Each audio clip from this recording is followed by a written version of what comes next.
Napansin mo na may kakaiba sa dalang-dalang banal na babae. Palagi siyang may ekspresyong may pagdududa. Palaging nagagalit sa iyo sa kanyang mga galaw.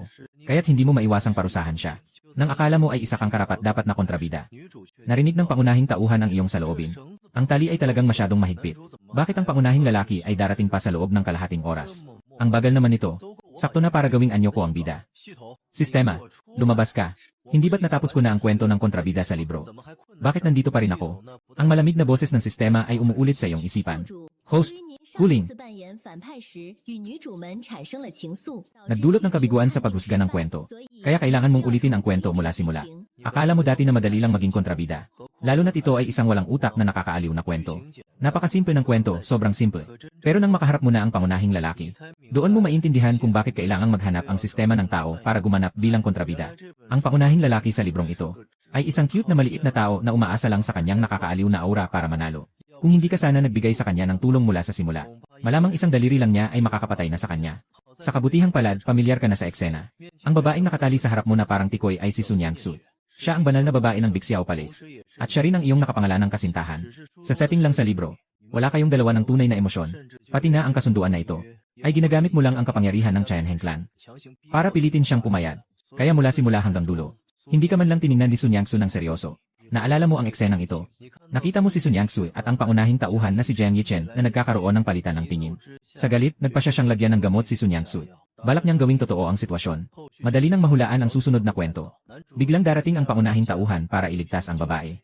Dahil sa pangyayaring ito, unti-unting nahulog ang puso ng babae.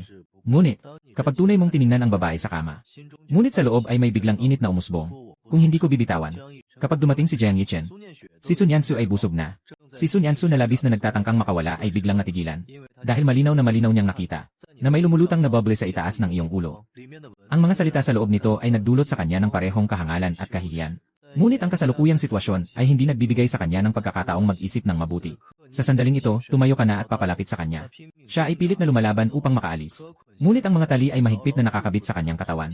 Lalo na't may mga epekto pa ng gamot na nagdudulot ng pagkahilo sa kanya. Kahit na bahagyang kumilos siya, ay nagdulot na ng labis na pawis. Ang buong katawan niya ay malagkit na puno ng pawis. Parang nakita na ni Sun Yang-su ang mangyayari sa kanya. Dahan-dahang dumaloy ang dalawang luha sa kanyang napakagandang mukha. Habang tinitingnan ang pangunahing tauhan na umiiyak na parang may bagyong dumaan. Hindi mo maiwasang malumbay. May ganitong eksena ba sa nakaraang buhay? At talagang hindi niya naintindihan ang mga lalaki. Kung tahimik lang siyang nakahiga doon, baka hindi ako mag-react ng ganito. Pero sa ganitong anyo ng pagtanggi at pagtanggap, sino bang lalaki ang makakatagal? Nakakainis na lalaki. Bakit hindi pa siya dumarating? Kung hindi pa siya dumarating, talagang kikilos na ako. Nang makita muli si Sun Yang-su na may bula sa ulo, siya ay nanginginig. Ang kanyang malalaking mata ay puno ng pagdududa. Hindi ba pwedeng hindi na siya mag-arte? Hindi ba niya alam na ang ganito ay nakakaakit? Nagtaka si Sun Yang-su. Awang-awa siyang tumingin sa kanyang posisyon. Dito lang niya napansin na abala siya sa pakikipaglaban. Ngunit hindi niya namamalayan na ang kanyang katawan ay hayagang nakaharap sa iyo. Kahit na may damit na nakatakip. Ngunit ang pawis ay nakadikit na sa tela sa kanyang katawan. Talagang isang kasalanan. Sayang naman. Gusto ko lang talagang mabuhay. Para matapos ang kwento, kailangan mong biglang lumingon. Piliting hindi makita ang panandaliang ganda. Pero para kay Sun Yang-su, hindi maintindihan ang ginawa niya. Hindi ba't gusto niyang gawin ang lahat sa akin? At ano ba talaga ang mga bula sa ulo niya? Baka naman ito ang kanyang saloobin. Bagaman puno ng pagdududa si Sun Yang-su, pinilit pa rin niyang ibaling ang sarili. Kahit na naging nakadapa na siya. Pero kahit papaano ay makakapagmasid siya sa iyong mga galaw. Ngunit nang marinig mo ang ingay sa likod, bigla kang lumingon. Tumingin sa katawan ni Sun Yang-su na gumagalaw. Hindi mo matukoy kung ano talaga ang ginagawa ng babaeng ito. Wala akong magawa kundi tanungin ang sistema. Tama ba ito? Dumating ang purong boses ng sistema. Walang kahit anong paglihis. Sige na. Ngunit masyadong mabagal ang pagdating ng lalaki. Ngayon, ganap nang nakumpirma ni Sun Yang-su. Kahit na hindi siya nakakarinig ng kausap mo. Nakikita naman niya kung ano ang sinasabi mo tungkol sa lalaki. Seryoso. Kung hindi lang ako kailangang umalis sa kwento. Sa oras na ito, maaaring naisip na niya ang tungkol sa babae, di ba? Nakita ni Sun Yang-su ang bula at napakunot ang noo. Kahit na hindi niya alam kung ano ang poof pastry. Ngunit batay sa sariling kalagayan. Sa tingin niya, hindi ito magandang salita. Gusto sana niyang sumigaw sa iyo ng galit. Pero parang hindi niya mayalis ang bibig niya. Napatigil siya sandali. Muling sinubukan niyang magsalita. Xiaoling, pakawalan mo na ako, okay? Nang lumabas ang boses, nagtaka siya sa sarili. Bakit ngayon ay pwede na siyang makapagsalita? Nang marinig ito, lumingon ka. At tumingin sa pangunahing tauhan na. Nakabangko sa kama at magulo ang posisyon dahil sa pakikipaglaban. At sa pagdududa ni Sun Yang-su, itinataas mo ang kanyang baba. Tinulungan siyang tumayo. Sinasabi ko sa iyo, ikaw ang aking fiance. Ikaw ay akin. Mamatay. Ikaw ang aking multo. Talaga namang nakakainis itong babaeng ito. Hindi ka ba napapagod sa pagkakapahinga? Gamitin mo ang posisyong ito para akitin ako. Talagang nahihirapan akong pigilin ang sarili ko. Narinig ko ang mga iniisip mo. Si Sun Yansu ay naguguluhan. Kaya sinabi niya ito ng napakamakapangyarihan. Para lang hindi siya masyadong mahirapan. Ngunit, talagang hindi makakapagpigil ang normal na lalaki sa ganitong posisyon, di ba? Sinasadya niyang sinuri mula sa itaas pababa ang lalaking nasa harap niya. Pagkatapos ay bigla siyang nagtanong, hindi ka ba nagkukulang? Pagkasabi nito, ang silid ay nahulog sa mahabang katahimikan. Pagkatapos, nakita niya ang malalakas na bulong ng galit sa itaas ng iyong ulo. Nangyari ito sa kanyang pang-aasar. Nalaman ni Sun Yansu na nagkamali siya sa sinabi, at nag-iba ang kanyang mukha sa kaunting pagkahiya. Ngunit sa kabila ng lahat, isa lamang siyang dalagang hindi pa nakakaranas ng buhay. At sa ganitong nakakasakit na pang-aasar, kahit na wala kang balak, tiyak na hindi mo na kayang pigilin ang sarili mo. Maging kalmado ka, host. Kapag nagawa mo na siya, agad kang madidiskwalipikadong nabigo ang misyon. Sa oras na yon, hindi ka na makakabalik. Nung narinig mo iyon, biglang tumigil ka sa ginagawa mo. Pero inangat mo pa rin ang baba ni Sun Yansu. Maingat na pinagmamasdan ang mukha niya. Bilang isang maganda na nakasama sa listahan ng mga karakter. Talagang napakalinaw at kahanga-hanga ang mga facial features niya. Pero ngayon, hindi na siya mukhang isang yelong reyna.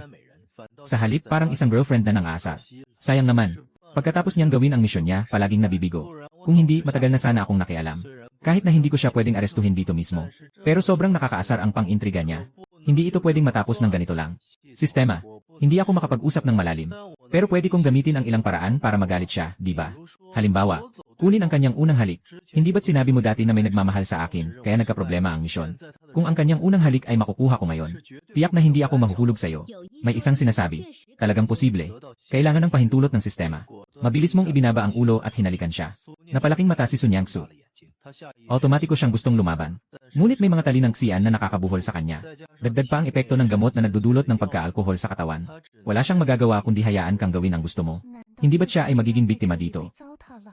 Habang iniisip niya ito, nakapagpahinga ka na sa kanya. Ngunit may ngiti sa iyong mukha na tila nagtagumpay ang kontrabida. Hindi mo ito inaasahan, di ba? Ang kumuha ng iyong unang halik ay hindi si Jiang Yichen, kundi ako. Si Sun Yansu ay bahagyang naguluhan. Akala niya ay magkakaroon ka ng mas masahol pang kilos. Ganito lang. Si Sun Yansu ay nakahiga sa kama. Nakatitig siya ng walang kibo sa isang sandali. Pagkatapos ay umusbong ang walang katapusang galit. Sobrang nakakapagod. Kakaunti lang ang pinagdaraanan niya para mapigilan ang puwersang iyon sa loob niya. Ngayon, sa ginawa mong ito, na-trigger mo na naman ang lahat ng kanyang pagkabahala. At mas matindi pa kaysa dati. Ang masama, pagkatapos mong gawin yon, iniwan mo na lang siya. Bastos. Babaeng walang modo. Si Sun Yansu ay naggangalit. Sa isip niya, gusto niyang sumigaw, hindi mo ba kayang gawin ang serbisyo ng maayos? Tapusin mo na ang dragon para sa akin. Ngunit hindi niya kailanman masabi ito. Sa kabila ng lahat, kailangan pa rin ng mga babae ng dangal. At nang makita ang ekspresyon ni Sun Yansu, talagang nagalak ka sa loob mo. Ang ekspresyon ng babaeng ito ngayon, parang gusto na akong lamunin ng buo. Maliwanag na itinuring na niya akong mortal na kaaway. Sa hinaharap, kapag may ginawa ka sa akin, tiyak na hindi ka magiging maawain. Nang maisip ito, ang mga sulok ng iyong bibig ay hindi na kayang pigilin ang pagtaas. Inabot mo at ginamit ang daliri mo upang iangat ang baba ni Sun Yansu. Nagpakita ka ng iyong pinaniniwala ang pinakamainam na anyo ng kontrabida. Habang ang dalawang kamay mo ay simbolikong gumagalaw sa katawan ni Sun Yansu. Ipinakita mo ang isang ekspresyon na parang tanga sa pag-ibig. Talagang nakakaakit ang amoy na ito. Isinara ni Sun Yansu ang kanyang mga mata sa takot. Ngunit sa oras na akala niya ay susulong ka pa at gagawin ang nais mo sa kanya. Ikaw ay umatras muli. Naramdaman ni Sun Yansu na parang mababaliw na siya. Xiaoling, ikaw na walang hiya. Upang mas maging akma sa papel ng kontrabida. Hawak mo ang manipis na baywang ni Sun Yansu. Kahit na sumigaw ka ng buong lakas. Walang sino mang tutulong sa'yo.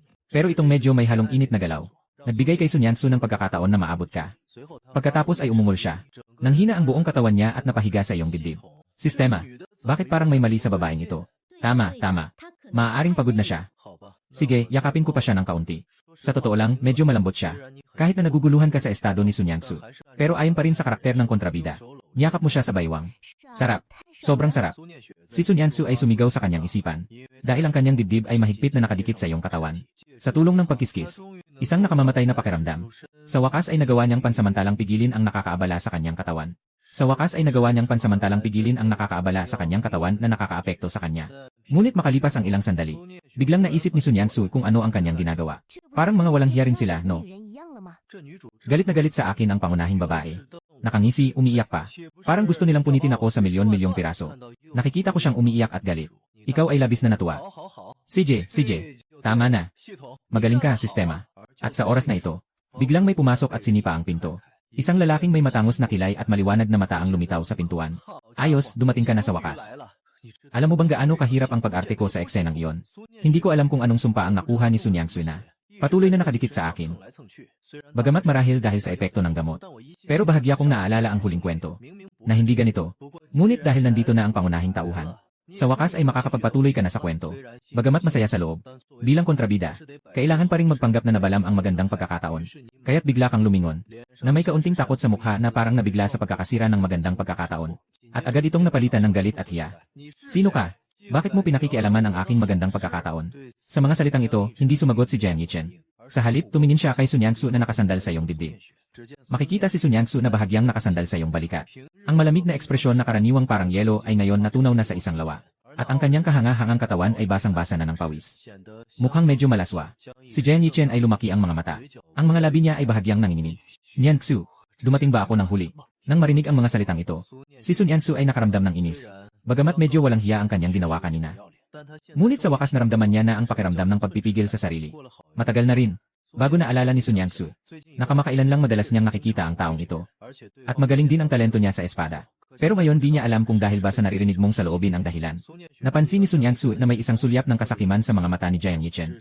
Ngunit bago siya makapagmasid ng mabuti, nakatayo ka na sa harap niya. Bata, tinutukoy kita. Muli mong narinig ang iyong boses, na may kasamang hindi mapag-alinlangan ng otoridad. Nang marinig ito, bahagyang lumihis si Jiang Yichen. Tanawin sa likod ng pinto. Sila ang mga tauhan na inihanda mo dati. Ngunit ngayon, nakahiga na silang lahat sa lupa. Ganito ka ba katindi? Akala ko hindi naman nila siya pinagtatawanan. Sandali. Ano bang pinagsasabi mo? Nasa likod mo. Nang makita ang mga bula, napansin ni Sun Yangsu na si Jiang Yichen ay unti-unting lumipat sa iyong. Gumugugol ka ng napakaraming oras para lang manginsili kay Sun Yangsu. Ganun ba talaga, pare? Ngayon, iligtas mo siya. At tingnan mo siya kung paano mo gusto. Nang makita ang linyang ito ng mga bula, nagulat din si Sun Yangsu. Dito niya lang naisip na si Jiang Yichen ay tinitingnan siya ng may napakasalbahe na mga mata. Matapos makahanap si Jiang Yichen ng isang posisyon na sa tingin niya ay perpekto, dahan-dahan siyang lumapit, na may nakangiting mapanukso sa kanyang mga labi. Hindi mahalaga kung sino ako. Mahalaga ay kung ano ang ginawa mo. Ang anak ng pamilya Tianhen. Pero mga langgam lang ito. Nakakahiya talaga. Tumingin sa bubble na nasa ulo mo. Sumang-ayon si Sun Yangsu at tumango. Talagang nakakahiya. Parang gusto nang lumabas ng mga daliri niya sa sobrang kaba. Alam ba ng taong ito na kayang-kaya ko siyang talunin ngayon? At biglang may lumabas na bagong bubble. Sandaling naguluhan si Sun Yangsu. Dahil sa kanyang alaala, ikaw ay isang spoiled brat na umaasa sa kapangyarihan ng pamilya. Bagaman nakakahiya ang sinabi ni Jiang Yichen. Ngunit sa mga nakaraang araw na pagkikita, dapat ay hindi mahina ang talento ni Jiang Yichen kumpara sa kanya. Ngunit sa iyong puso, paano mo nagawang madaling talunin si Jiang Yichen? Maingat na sinuri ni Sun Yangsu ang sitwasyon sandali. Ngunit mabilis siyang umiti nang may pag-alis ng bigat. Sa tingin niya, dapat ay ito ay isang pagtataya lamang ng kanyang sarili sa loob. Kung talagang meron kang ganitong kakayahan, hindi ka sana matatawa ng panghuhusga ng iba. Habang nakikita mong lumalapit ka kay Jiang Yichen. Pero mas nakikita mong nakakadiri na. Dahil napansin niya, hindi nakatuon ang tingin ni Jiang Yichen sa'yo. Sa halip, palaging nakatuon ito sa kanya. Pagkatapos, bahagyang tumango si Jiang Yichen. Muling nagsalita ng tahimik. Ako ay anak ng kapalaran. Kung hindi nawala ang puri ni Sun Yangsu, maaaring sana ay may maiiwan pa akong lugar para sa kanya. Ngayon, ganito ang sitwasyon. Mahihirapan siguro sabihin na walang nangyari. Sige na. Kung ganito na nga, maglaro na lang tayo sa inutil na ito. Pero ni isang beses hindi niya napansin. Nabahagyang kumikilos ang iyong mata. Sistema. Tama ba ito? Nabagsak na ang imahe ni Jiang Yichen. Pwede mo bang sabihin yan? Walang problema, walang problema. Mahina ang boses niya habang nagsasalita. Siguro hindi maririnig ni Sun Yangsu. Lalong naging malamig ang mukha ni Sun Yangsu. Ngayon, tinatamaan siya ng sobrang kalasingan ng Diyos. Lahat ng kanyang nararamdaman ay nasa rurok na. Saan ka naman makakarinig? Ang mga salitang binitiwan ni Jiang Yichen. Narinig niya ng malinaw. Ngunit hindi napansin ni Jiang Yichen ang pagbabago sa mukha ni Sun Yangsu. Sa kanyang pananaw, ang babaeng ito ay palaging ganito ang malamig na anyo. Kaya't normal lang na ganito siya ngayon. Napakabuti. Hindi tumakas. Sa halip, lumapit ka sa akin. Si Jiang Yichen ay handang makipaglaban. Mukhang ang mga alagad mo sa labas ay hindi ka natutunan ng tamang leksyon. Isa ka lamang batang walang alam mula sa kung saan. Ngunit ikaw ay may malamig na ngiti at lumapit. Batay lamang sa iyong kakayahan. Kaya mo bang mapigilan ang atake ko? Dapat mas magaan ako kapag sumugod na. Baka masira ko pa ang pangunahing lalaki. Sa harap ni Sun Yangsu, lalong lumalapit ang dalawa. Malapit na ang tamang pagkakataon. Humigpit ang kanyang tingin. Mukhang hindi mo pa alam kung sino ang nagawang mong kaaway. Alam mo ba ang magiging resulta ng paglapastangan sa akin? Ang mga nag-aaral ng sagradong sining ay lumalaban sa kapalaran. Ang aking kapalaran ay nasa aking mga kamay, hindi sa langit. Lalo na para sa isang walang silbi tulad mo. Sumigaw si Jiang Yichen. Nakatutok ang kanyang tingin sa'yo. May kumikislap na liwanag ng ginto sa kanyang mga mata. Ngayon, nakatayo ka na sa loob ng kanyang saklaw ng atake. At mukhang hindi mo pa napapansin ito. Kahit na may pagkakaiba sa kanilang antas ng kasanayan, Pero meron siyang lihim na paraan na kayang magpasabog sa maikling panahon. Basta't magawang makapanghihimasok. Hindi imposible na makaligtas ng buo ang katawan. Sa isang iglap, pinilit ni Jiang Yichen na ilabas ang buong lakas niya at sumuntok. Sa kamao niya ay may matinding tunay na enerhiya. Biglang bumagsak sa iyong dibdib. Sa susunod na segundo, walang nangyaring anuman. Si Sun Yansu ay nagulat na tumingin sa iyong ulo kung saan umusbong ang naggangalit na boses. Tapos na. Nakalimutan kong may teknik itong batang ito na nagpapalawak ng distansya ng atake. Para bang pinindot ang pause button sa buong silid. Nagtigas ang hangin. Pati si Sun Yansu ay nagulat din sa isang iglap. Yung suntok ni Jiang Yichen, nangungusap ng lakas na parang pagbubukas ng bundok at pagbabasag ng bato. Sa ngayon, kitang-kita na walang bahid ng pag-aalinlangan. Paano makakaya ng isang spoiled brat na ganito ng napakadali? Pero bago pa man makapag-isip si Sun Yansu ng mas malalim, nakita niya ang isang eksena na talagang nakakasilaw sa mata. Nang makita mong nagulat ka lang, at pagkatapos ay bumagsak ang buong katawan sa isang napaka-exaggerated na posisyon, nabasag ang iba't ibang kasangkapan sa silid. At pagkatapos ay humiga sa lupa habang hawak ang dibdib. Nagsisigaw ng matinding sakit. Nagtago ka ng mga patalim. Sobrang mabagsik talaga. Habang sinasabi ito, tumagilid ang iyong ulo. At naglalabas ka ng bula mula sa bibig. Agad siyang nawalan ng malay. Anong nangyari? Baka nagiging malakas na ako. Ngunit mabilis na naisip ni Jiang Yichen. Sa katunayan, isa ka lang namang spoiled brat. Maaaring may dala kang mga bagay na nagpapabawas ng pinsala. Ngunit sayang, sa harap ng ganap na kapangyarihan, ang mga ganitong maling landas ay madaling matalo. Nang maisip ito ni Jiang Yichen, hindi niya napigilan ang isang ngiting akala niya ay astig, na nakatingin mula sa itaas sa iyo na nagkukunwaring patay. Ang mga walang silbi ay talagang walang silbi. Kahit anong gawin mong paglaban, hindi ka makakaligtas sa kapalarang maapakan ng mga malalakas. At sa tabi, si Sun Yansu. Ngunit nakatitig siya ng malaki sa harap ni Jiang Yichen. Parang tinitingnan ang isang cute na bata. Napaka-artificial ng kanyang pag-arte. Hindi mo ba ito nakikita? Kasabay nito, si Sun Yansu ay nakatingin din sa iyo na nagkukunwaring nawawalan ng malay. Ngunit ang kanyang mga mata ay naging medyo komplikado. Talagang hindi ka nagsisinungaling. Ano ba talaga ang gusto mong gawin? Habang si Sun Yansu ay naguguluhan, biglang muling bumukas ang pinto. Dumating ang mga disipulo ng Bixiao Palace. Nakita nila ang kaguluhan ni Sun Yansu. Agad na pumuti ang kanilang mga mukha. Napansin ng lahat ang mga lubid sa katawan ni Sun Yansu. Walang sabi-sabi, naghanda silang humugot ng espada upang putulin yon. Ang cute talaga nila.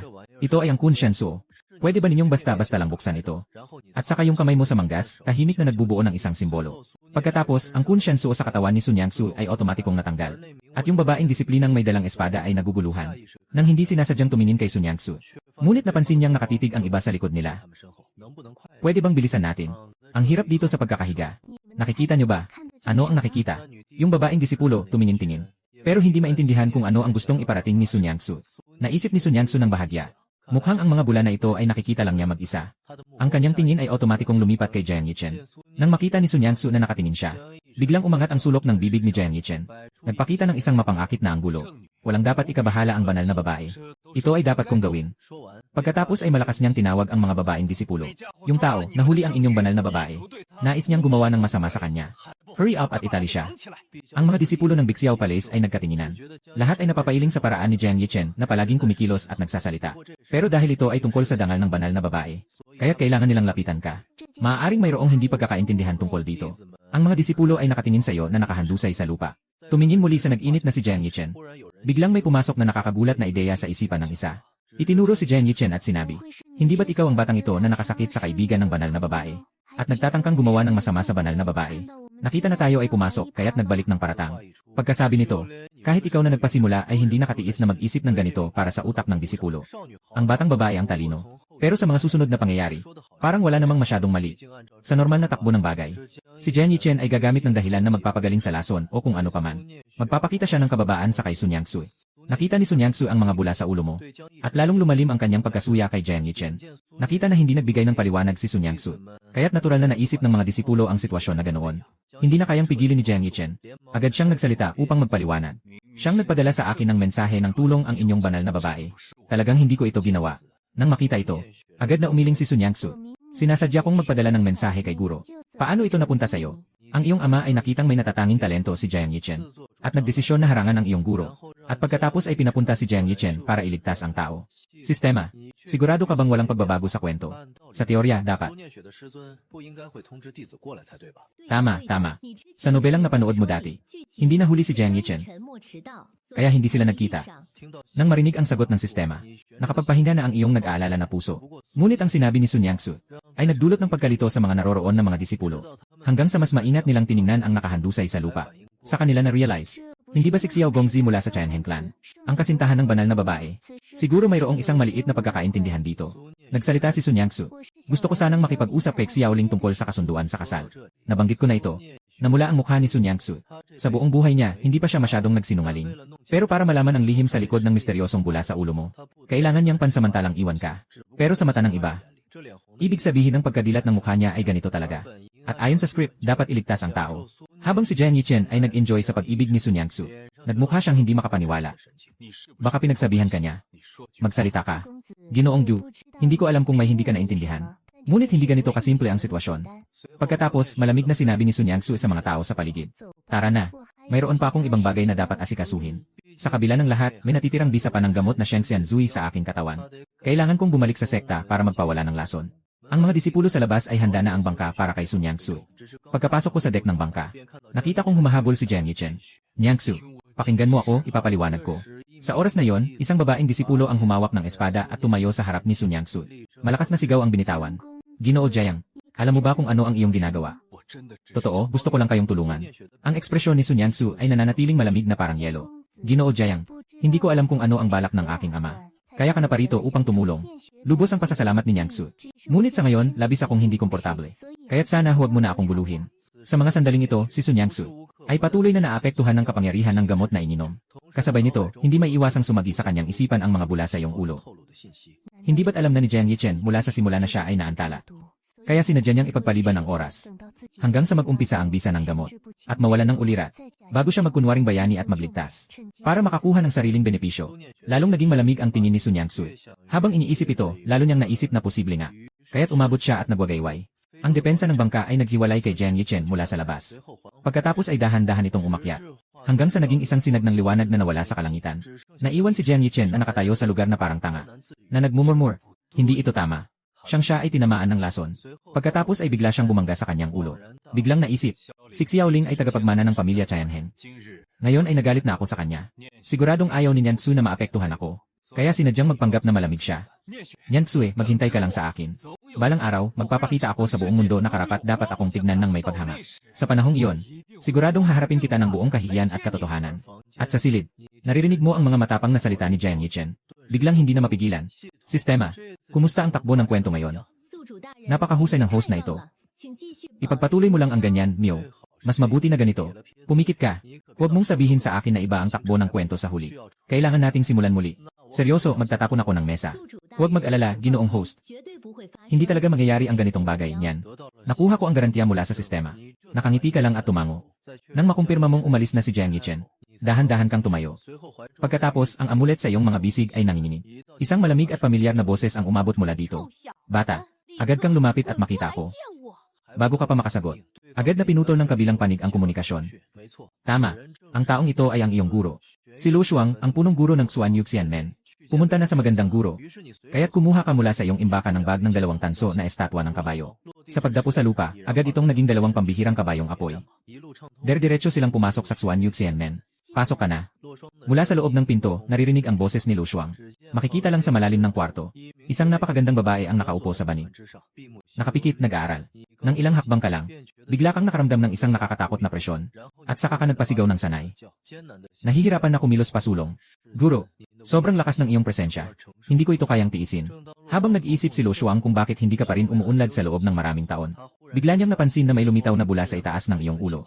Magaling naman ang aking acting, di ba? Hindi ito may isip ng guro. Si Lu Shuang ay nagulat na nakatingin sa bubble frame sa itaas ng iyong ulo. Ano kayang klaseng pagsasanay ang ginawa ng batang ito? At malinaw na imposibleng sabihin ito sa sarili. Nang maisip ito, tahimik na itinaas ni Lu Shuang ang kanyang pinakawalang presensya ng kapangyarihan. Patuloy ka pa ring humuhuni-huni. Ngunit walang pagbabago sa iyong mukha. Hindi mapigilan ni Lu Shuang na lumaki ang kanyang mga mata. Dahil kung magpapatuloy pa sa pag-angat, kailangan nang gamitin ang kapangyarihan ng katawan. At hindi na lamang simpleng takot. Nang maisip ito, agad na itinigil ni Lu Shuang ang takot. Sige, lumapit ka. Talagang napaka-arte mo na pinapaputok ang iyong mga buto. At saka, paisa-isa at humihinan na lumapit sa harap ni Lu Shuang. Sa tingin ko, ang galing ng acting ko talaga. Siguradong hindi mapapansin ni Master. Naisip ni Lu Shuang na magrereklamo na kaya niyang mapansin. Pero nang mag-isip muli, kung hindi lang yung bula sa ibabaw ng ulo mo, di mo mapapansin na peke pala talaga ang acting mo. Nang ma-realize iyon, medyo namula ang mukha ni Lu Shuang.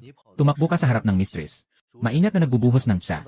Nang makita ang ginagawa mo, si Lu Shuang ay di maiwasang magduda. Sila ng iyong ina ay magkaibigan. Noong panahon ng Xuan Yuxianyan nangyari ang pagsalakay ng demonyo. Agad na pinangunahan ng iyong ina ang pamilya Xiao upang tumulong. Bagamat sa huli ay napalayas ang demonyo.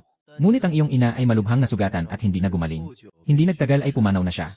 Kaya't si Lo Shuang ay matagal nang gustong tulungan kang mabilis na mapabuti ang iyong lakas.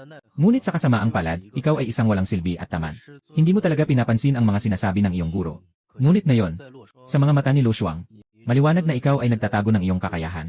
Guro, ano ang kailangan mo sa akin? Nakangiti ka sa isang pamantayang paraan. Ngunit sa loob mo ay humihikbi ka. Mabuti na lang at napakabait mo sa akin, guro. Sayang, hindi patas ang mundo. Pagdating dito, biglang nagulat si Lo Shuang. Sayang, habang umuusad ang kwento. Ang aking magandang guro ay mabibiktima ng kalaban ni Jiang Yichen. At ang kanyang kakayahan ay babagsak. Maging isang ordinaryong tao. Kaya para sa ikabubuti ng kwento, kailangang mabiktima ang guro na nagdudulot ng pagbagsak ng kakayahan.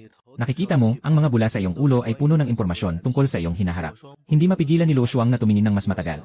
Naisip ko, ano nga bang susunod na mangyayari sa kwento? Parang kailangan nating bawiin ang isang mahiwagang bagay. Bakit ba nakatitig lang sa akin ang guro ko at hindi nagsasalita? Sabihin mo na. Bastos. Malalim na huminga si Lo Shuang. May pakiramdam na parang may hangganan. Yung bula sa ulo mo. Marahil ay may matalino na tumulong para makita mo ito. Kung sasabihin mo ito ng direkta, baka magdulot ito ng hindi kinakailangang gulo. Naisip niya ito, kaya't mahinang sinabi ni Lo Shuang, hindi naman ako nandito para sa malaking bagay. Ikaw ba ay nag-hostage sa banal na babae ng Bixiao Palace? Medyo kinakabahan kang pinapagalaw ang iyong mga kamay. Matagal na tayong hindi nagkaroon ng eksena ng magkasama, guro. Nag-isip ng kaunti. Bigla na lamang lumabas ang maraming luha sa iyong mga mata. Guro, kailangan mo akong tulungan. Habang sinasabi ito, inilflip mo ang mesa. Kinuha ang manggas ni Lo Shuang at nagpunas ng ilong. Tumingin si Lo Shuang sa iyong ginawa. Agad na namula ang kanyang mga ugat. Isang galaw lang at ibinalik ka na niya sa iyong upuan. Ang galing ng iyong pagbaliktad. Siyang nag-aresto sa iyo. Kailangan mo pa bang ipasa sa akin ang desisyon? Siya ang aking kasintahan. Nagkakaroon ng tinginan sa iba. Paano ko matatanggap yon? Habang sigaw ka ng sigaw. At umiikot-ikot sa lupa. Habang umiikot sa lupa. Ayoko na. Gusto ko ng asawa. Ang karakter na ito ang tunay na bata. Sinasabi ko lang, sana ang asawa ko ay guro. Nang makita ang mga bula sa ulo mo, biglang nanginig si Lo Shuang. Agad na namula ang kanyang mukha. Tinatrato kita na parang sariling anak. Ngunit ang batang ito ay may mga iniisip tungkol sa sarili. Ang guro ay napakabuti, mabango at malambot. Kung ang mga paa niyang ito ay may itim na medyas. Hindi ko alam kung ilan ang lalaki na magugustuhan yon. Kahit na hindi ko alam kung ano ang itim na medyas. Pero sa ngayon, pakiramdam ko ay usbong ang ulo ko sa sobrang init. Mula nang pumasok siya sa pinakamataas na antas ng kapangyarihan, wala pang nakakausap sa kanya ng ganitong kabalbalang salita. Pero ang nasa harap niya ay anak ng isang dating kaibigan. Kaya sa isang iglap wala siyang magagawa. Maaari lamang akong bahagyang makaramdam ng sakit ng ulo at sabihin sa'yo, tumayo ka muna. Pag-usapan natin ng maayos. Bigla kang tumayo mula sa lupa. At naguguluhan kang tumingin kay Lo Shuang. Sino ka? Saan mo itinago ang aking guro? Ayon sa nakagawian. Ngayon, hindi ba dapat ako ang ikinulong ng guro? Ang lambing niya. Natatakot ako. Nakita ni Lo Shuang ang bula na ito. Natawa siya sa galit. Kaya sumigaw ka at tumakbo patungo kay Lo Shuang. Engkanto. Ibalik mo ang guro ko. Susunod na segundo. Isang kamay na saksak ang diretsyo mong ibabagsak sa lupa. Talagang hindi ka nagkamali, guro. Ang lambot ng kamay mo. Hehe. Sandali lang. Ano itong bagay na ito? Tumingin ka sa malayo, sa madilim na sulok. Nandyan nakalagay ang isang bagay na medyo pamilyar sa'yo. Makikita mo na sa bilog na bagay na yon. Nakasilip ang ilang malalaking salita. Lila na bituin. Bigla kang nakaramdam ng pagkalito sa ulo. Biglang itinaas ang ulo at tiningnan ang paligid. Sa isang maluwag na silid, ikaw lang mag-isa at ang iyong master. At ang iyong master ay nakaupo ng marilag sa tabi ng tsaa, umiinom. Ninamnam mo ang iyong ulo. Palagi kang may pakiramdam na may hindi tama. Parang may nakita akong kumikislap sa lupa kanina. Nalaman ni Lo Shuang ang lihim. Ngunit hindi man lang siya kumilos. Sabi niya ng malamig ang boses. Mali ang nakita mo. Tama po kayo, guro. Siguradong nagkamali ako. Pero hindi ko pa nga nasabi. Napatigil agad sa malamig na tingin ni Master. Baka nga nagkakamali lang ako sa paningin. Pero ang malamig at mapagmataas na pagkatao ni Master. Paano magkakaroon siya ng ganitong nakakahiya na maliit na bagay? Sigurong ilusyon lang iyon. Pero sa totoo lang, talaga namang may laman ang katawan ng guro. At napakamapagbigay pa. Diretso na lang na inilapag sa mesa. Walang takot na makita ng iba. Maaaring pagod na sa pagsasanay. Kailangan nang magpahinga. Si Lo Shuang ay talagang gustong panatilihin ang kanyang kalmadong anyo. Ngunit nang makita ang iyong puso, hindi na niya kayang panatilihin ang anyong walang pakialam. Ano ba yung nakalagay sa mesa?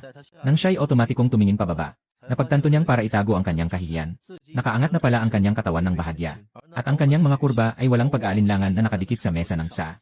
Sa mga sandaling iyon, si Lo Shuang ay nakaramdam ng init na umaabot sa kanyang ulo. Agad na namula ang kanyang buong mukha. Nagmadaling ipinapahid gamit ang kamay. Kasabay nito, nagkukunwaring kalmado at nagbabago ng paksa. Malapit nang maganap ang kasal mo kay Sun Yangsu. Alam mo ba kung ano ang magiging epekto ng ginawa mong ito? Siyempre, alam mo, magdudulot ito ng galit ni Sun Yangsu. Pero ikaw ay isang gwapong at kaakit-akit na kontrabida. Kaya kailangan mong kailangan ng pag-ibig. Tapos ay biglang mabibigla sa anak ng kapalaran. Maging batayan sa pag-angat ng pangunahing tauhan. Nang maisip ito, ang iyong emosyon ay umabot na sa rurok. Kaya't bigla kang tumingin pataas. Parang may nag-aapoy na apoy sa iyong mga mata. Isang anyo na tila labis na inapi. Guro, sa isang perpektong lalaki tulad ko, anong klaseng babae ang wala? Bakit mo siya pinipilit na hindi umalis? Ayaw ko. Alam ba niya na tinatanggihan niya ang pagmamahal ng isang tagapagmana ng Tianheng na pamilya? Kasabay nito, may mga bula ng damdamin na lumalabas sa itaas ng iyong ulo. Mga nakakahiya na linya ito.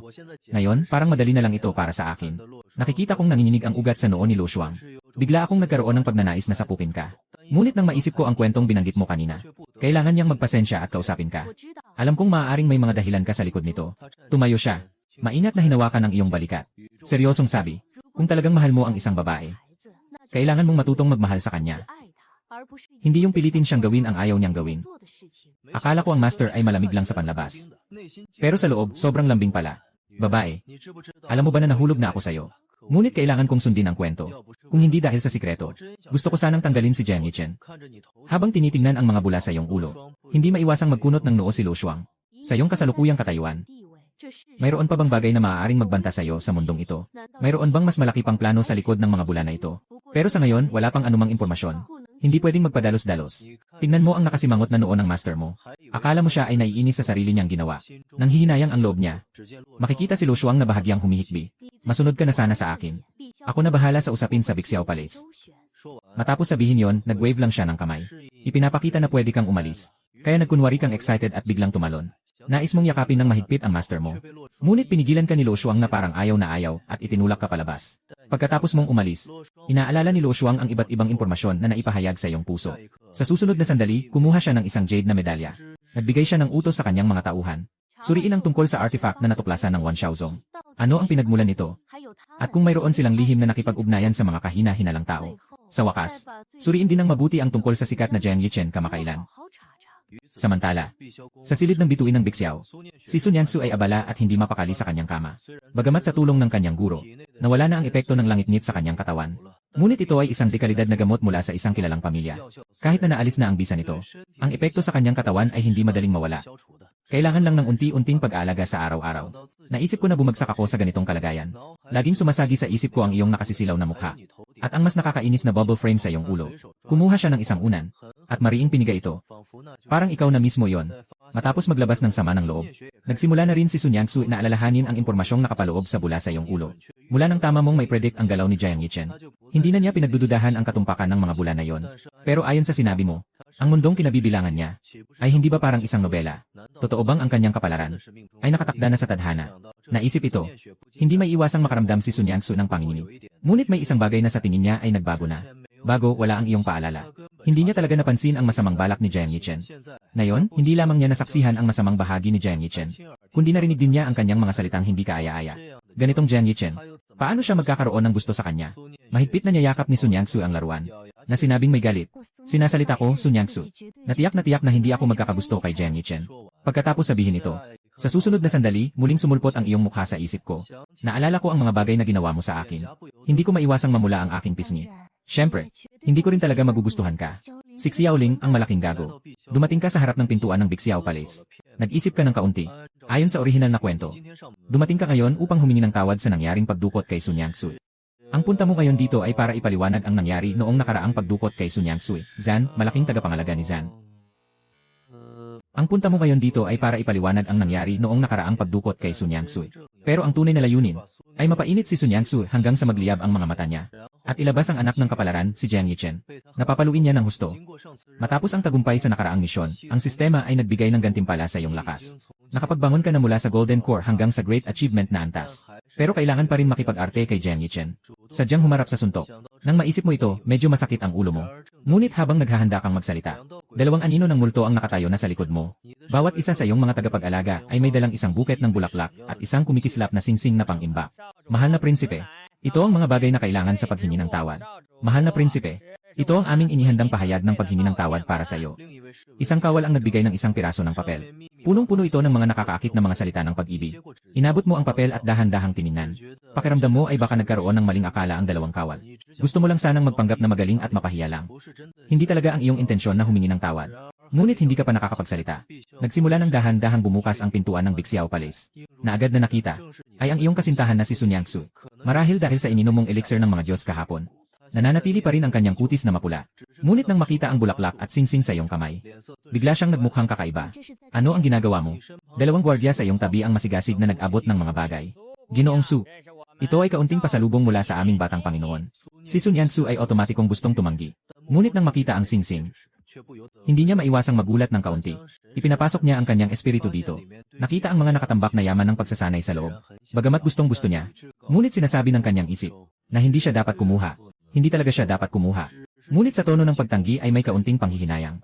At nang makita ang reaksyon ni Sun Yangsu, dahan-dahan siyang nakahinga ng maluwag. Ayos lang, ayos lang. Mataas ang pride ni Sun Yangsu. Kung tatanggapin niya ang mga regalo, hindi ko talaga alam ang gagawin. Nakita ni Sun Yangsu ang mga bula ng damdamin sa itaas ng iyong ulo. Hindi niya maiwasang bahagyang itaas ang kilay. Sa wakas, ayon sa kwento, dapat niyang ihagis ang mga bagay sa mukha ko. Pagkatapos ay galit na galit niyang binabastos ako. Sa oras na yon, si Jiang Yichen ay maaaring lumabas at ipagtanggol siya. Nang marinig ang iyong saloobin, si Sun Yangsu ay hindi maiwasang bahagyang lumingon. Nakikita niya sa likod sa mga taong nanonood. Tiyak na nakita niya ang silhouette ni Jiang Yichen. Hindi maiwasang muling kumpirmahin ang katumpakan ng iyong baboy ng saloobin. Sa puntong ito, ang ekspresyon ni Sun Yangsu ay naging komplikado agad. Talagang hindi niya maaaring tanggapin ang mga regalong ito. Pero kung ibabato sa iyo, parang ito ay isang gantimpala sa iyo. Nang maisip ito, si Sun Yangsu ay huminga ng malalim. Ibinalik ang mga regalo sa mga gwardiya. Sa totoo lang, hindi pa ako nakapasok. Hindi ko maaring tanggapin ang mga regalong ito. May mali sa babaeng ito. Kailan siya naging ganito kamahinahon? Nakita ko ang iyong opinyon tungkol sa kanya. Si Sun Yangsu ay biglang huminga ng malalim. Kung hindi mo ito ibabato ng matindi sa aking mukha, at hindi ako mapapahiya ng husto, paano mo maipapakita ang iyong mataas na prinsipyo? Paano mo maipapakita sa iba ang iyong tunay na damdamin? Muli ang iyong tinig ay lumutang. Nakatitig din si Sun Yangsu. Pagkatapos ay bigla kang nagsalita ng may galit. Sun Yangsu, akala mo sino ka? Isa ka lang namang aking kasintahan. Paano mo nagawang tanggihan ang pamilya ko, ang Xiaos? Habang sinasabi ito, mabilis mong ipinasok ang mga regalo sa mga bisig ni Sun Yangsu. At kumuha ka pa ng maraming mahalagang bagay. Nang makareact si Sun Yangsu, marami nang nakadikit sa katawan niya, iba't ibang mahalagang bagay. Kitang-kita mong nakatingin siya sa kanya mula sa itaas na parang hari. Nabaliw ba si Suxianzi sa takot? Para sa iyo, ang mga bagay na ito ay malamang hindi mo maisip sa panaginip. Samantala, si Sun Yangsu ay nakanganga habang hawak ang isang maliit na kampana. Lubhang nabigla. Iyan ay tiyak na ang sinasabi sa alamat na kagamitan. Suan Huang Bell. At ang iba pang mga kayamanan sa katawan. Bawat isa ay sapat na upang magdulot ng kaguluhan sa mundo ng pagsasanay. Habang si Sun Yangsu ay nalulumbay, biglang tumalon si Jiang Yichen mula sa karamihan. Xiao Ling, gamit ang kapangyarihan ng pamilyang Xiao. Ganito ba talaga ang pagyurak kay Yangsu? Bawat salita ni Jiang Yichen ay tila may dalang matinding prinsipyo. Ngunit habang nakatingin siya kay Sun Yangsu na punong-puno ng mga nakasisilaw na kayamanan, siya ay nawalan ng salita.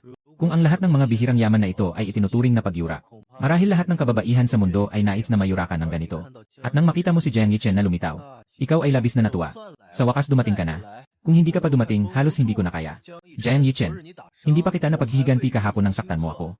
Ngayon, sadyang naglakas loob kang magpakita dito. Habang nagsasalita, umiti ka sa isang guard na nasa tabi mo. Ako'y tanging manonood lang habang sinasaktan siya. At maghihintay na si Sun Yangsu ang pipigil sa kanya. Susunod ay ang galit na inatake mula sa likuran. Kasabay ng malupit na pagsalakay.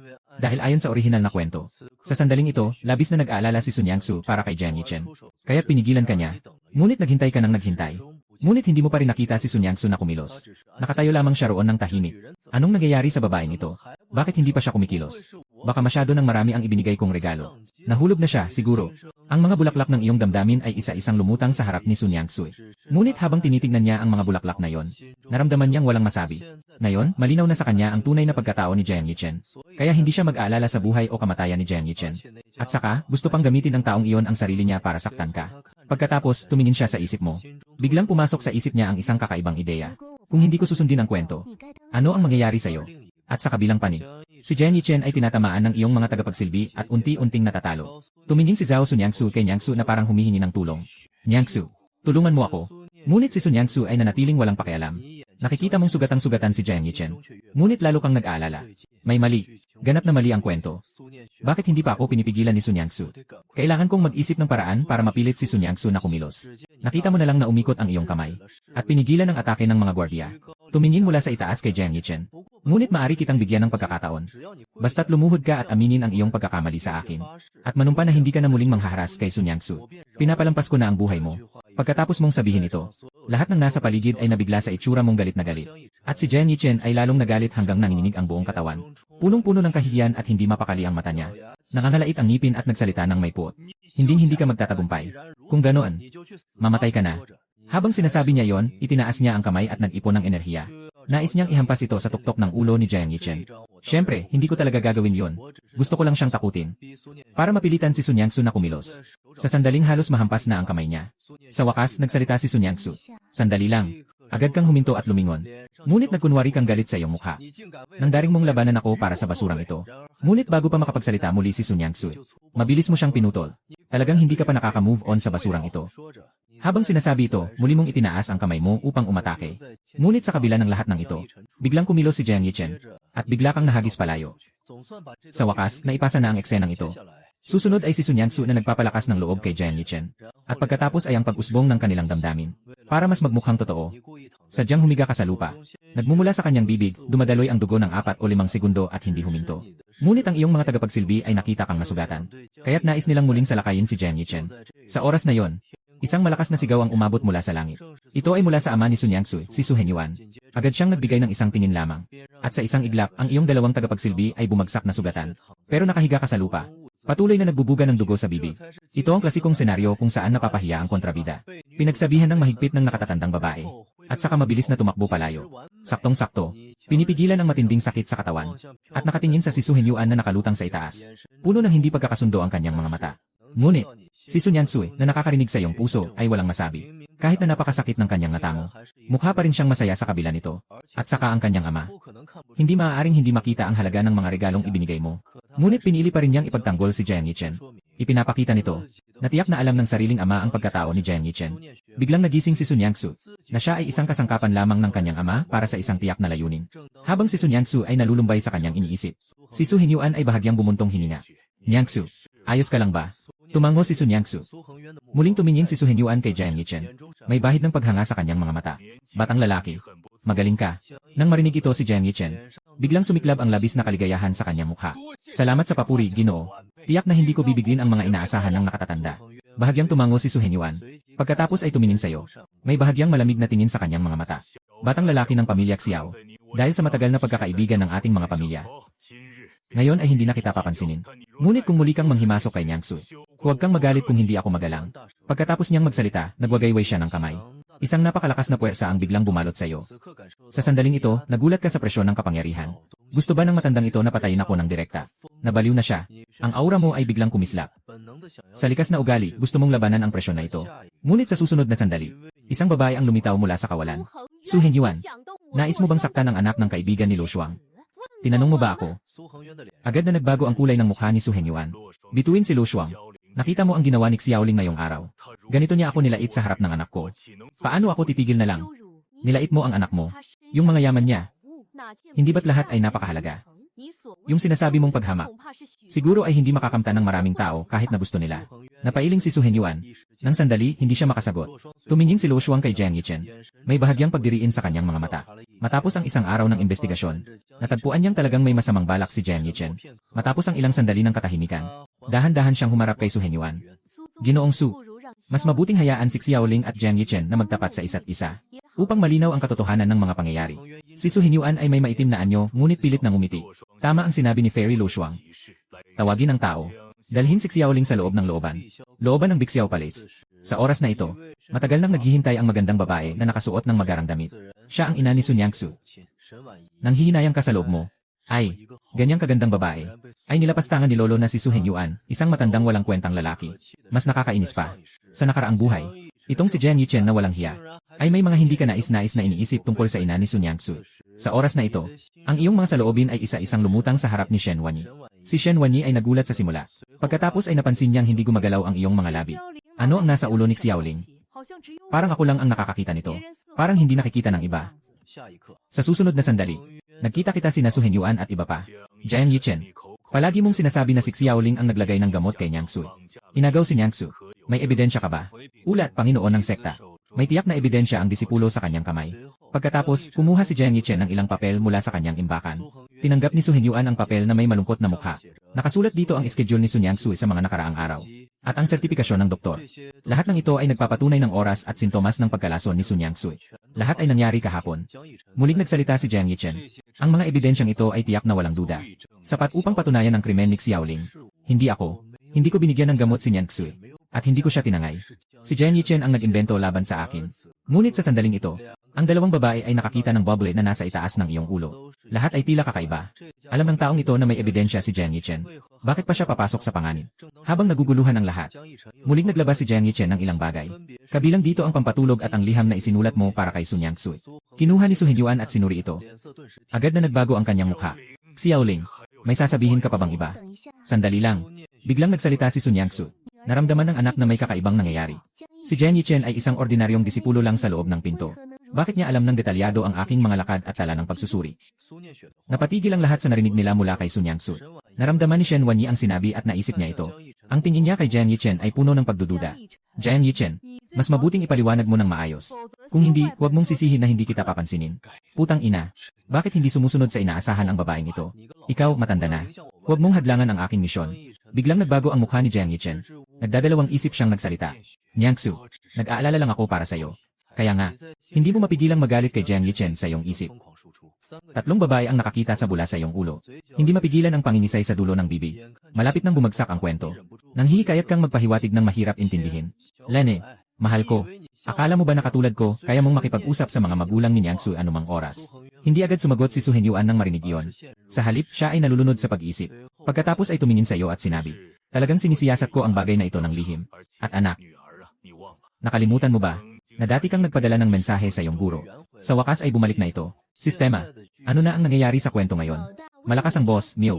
Walang mali sa kwento, Mio. May bahagyang kurba sa labi mo. Buti na lang mabilis ang reaksyon ko. Sa oras na ito, nakikita ni Jiang Yichen na totoo na ang paratang sayo. Biglang nagdiwang sa loob niya. Lumapit siya kay Su Henyuan nang may paggalang at nagsabi, Later, kung kumalat ang mga ganitong masasamang gawain ni Xiaoling, hindi lamang ito makakasira sa reputasyon ni Senior Sister Su, kundi seryosong makakaapekto rin sa reputasyon ng ating dalawang sekta.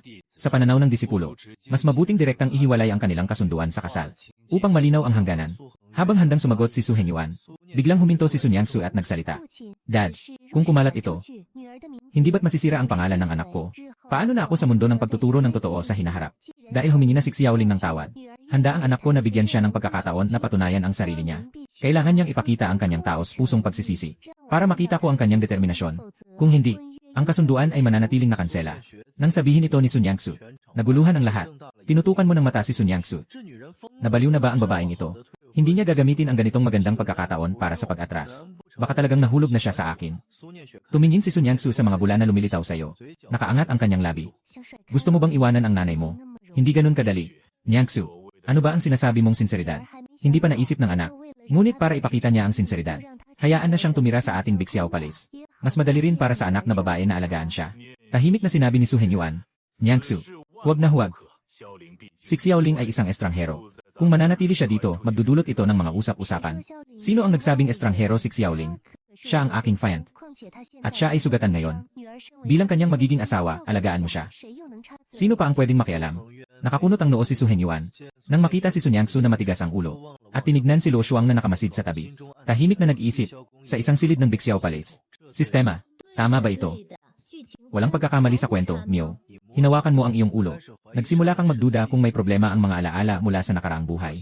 Ngunit sinabi ng sistema na walang problema. Kailangan mo munang pansamantalang bitawan ang iyong pagdududa. Sa pagkakataong iyon, biglang binuksan ang pinto. Dahan-dahang lumapit si Sun Yangsu sa'yo. Yumuko siya at lumapit sa iyong taina. Sabi mo ba na magpapatawad ka sa akin?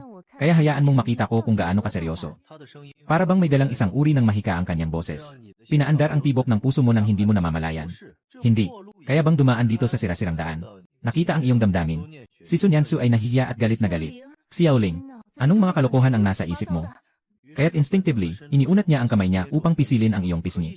Ngunit nang isipin kong ang ina kong si Shen Wanyi ay nasa likod at nakatingin, agad kong binalik ang kamay ko. Sige na, hindi ba't lagi mong sinasabi na gusto mong humingi ng tawad? Ipakita ang iyong sinseridad. Kung gayon, mula ngayon, gusto kong maging iyong pinakamalapit na tagapaglingkod, na naglilingkod sa akin araw at gabi. Nang marinig mo ito, bigla kang napatitig. Araw-araw at gabi-gabi kang naglilingkod. Hindi ko akalain na si Sun Yangsu ay malamig na parang yelo sa araw-araw. Ngunit sa likod, ganito pala siya kaiba. Ngunit kung hindi ako nagkakamali, Ang dahilan kung bakit siya naging ganito kalamig ay dahil sa kawalang malasakit ng matandang si Su Henyuan sa mag-ina. Walang pakialam. Para maprotektahan ang ina, pinili niyang isara ang kanyang tunay na pagkatao. Nagsuot siya ng malamig na maskara upang protektahan ang sarili. Ang iyong saloobin ay parang isang malakas na bomba na sumabog sa puso ng mag-ina. Noon, gusto pa sana nilang parusahan ka. Ngunit habang lumalalim ang iyong saloobin, unti-unting naging mas komplikado ang ekspresyon ni Shen Wanyi. Naalala niya ang lahat ng nangyari noon. Mas lalo siyang nakaramdam ng pagkakonsensya kay Su Nyangsu. Sa susunod na sandali, narinig muli ang iyong tinig. Nyangsu, ang sinabi mong mag-alaga ay masyadong malawak. Pwede bang maging mas tiyak? Paano kung bigla kang maisipang ipakuha sa akin ang palanggana ng dumi? Hindi ba lugi ako doon? Sumisigaw si Su Nyangsu sa kanyang isipan. Matagal na akong nag-ayuno. Hindi ako makakain ng ganoong bagay. Nakita ni Shen Wanyi ang nangyari at agad na nagbigay ng payo.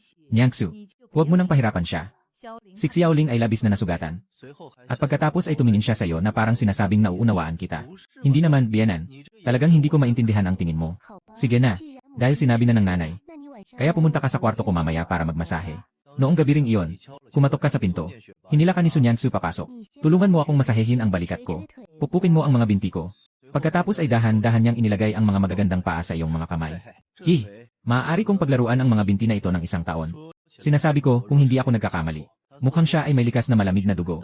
Ngunit ang ganitong uri ng katawan, tuwing walang buwan, ang lamig sa katawan ay nagiging matigas at hindi nawawala. Mas mataas ang antas ng pagsasanay. Mas matindi ang sakit na nararamdaman. May natutunan akong isang uri ng kamay na pamamaraan. Maaaring makatulong ito sa kanya upang malutas ang problemang ito. Nanginig ang puso ni Su Nyangsu. Hindi makapaniwala sa kanyang narinig. At sa susunod na segundo, dahan-dahan mong hinawakan ang paa ni Su Nyangsu. Sa sandaling ito, ramdam ni Su Nyangsu ang init sa kanyang pisngi. Parang may usok na lumalabas sa kanyang noo. Aking inisip na sa pantaha, tinadyakan kanya. Huwag kang gumalaw. Maaari mo bang huwag magulo? Nakakainis na babae. Narinig ang iyong puso. Agad na kumalma si Su Nyangsu. Ayos na. Susunod, medyo magiging mas matindi. Sa isang iglap, isang puwersa ang sumiklab mula sa mga punto sa kanyang mga paa papasok sa kanyang katawan. Masakit. Xiaoling. Dahan-dahan. Hindi ito pwedeng maging mabagal. Nyangsu, magtiis ka sandali. Habang nagsasalita, ilabas mo ang lahat ng iyong lakas. Sa susunod na segundo, isang matinding sakit ang sumalubong. Naging tense ang katawan ni Su Nyangsu. Ngunit agad niyang naramdaman ang pagbabago sa kanyang katawan.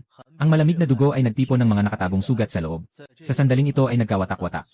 Kasabay ng iyong galaw. Ang labis na lakas sa loob ay mabilis na nagtipon sa dantian. Parang may balak na sumabog. Sa susunod na sandali, biglang may narinig na tunog mula sa labas ng bintana. Xiaoling, hindi ka nagagawa ng masama kay Nyangsu, di ba? Biglang pumasok si Jiang Yichen mula sa labas ng pinto. Nahatak sa gitna ng usapan. Biglang nagulo ang lakas ni Su Nyangsu sa loob.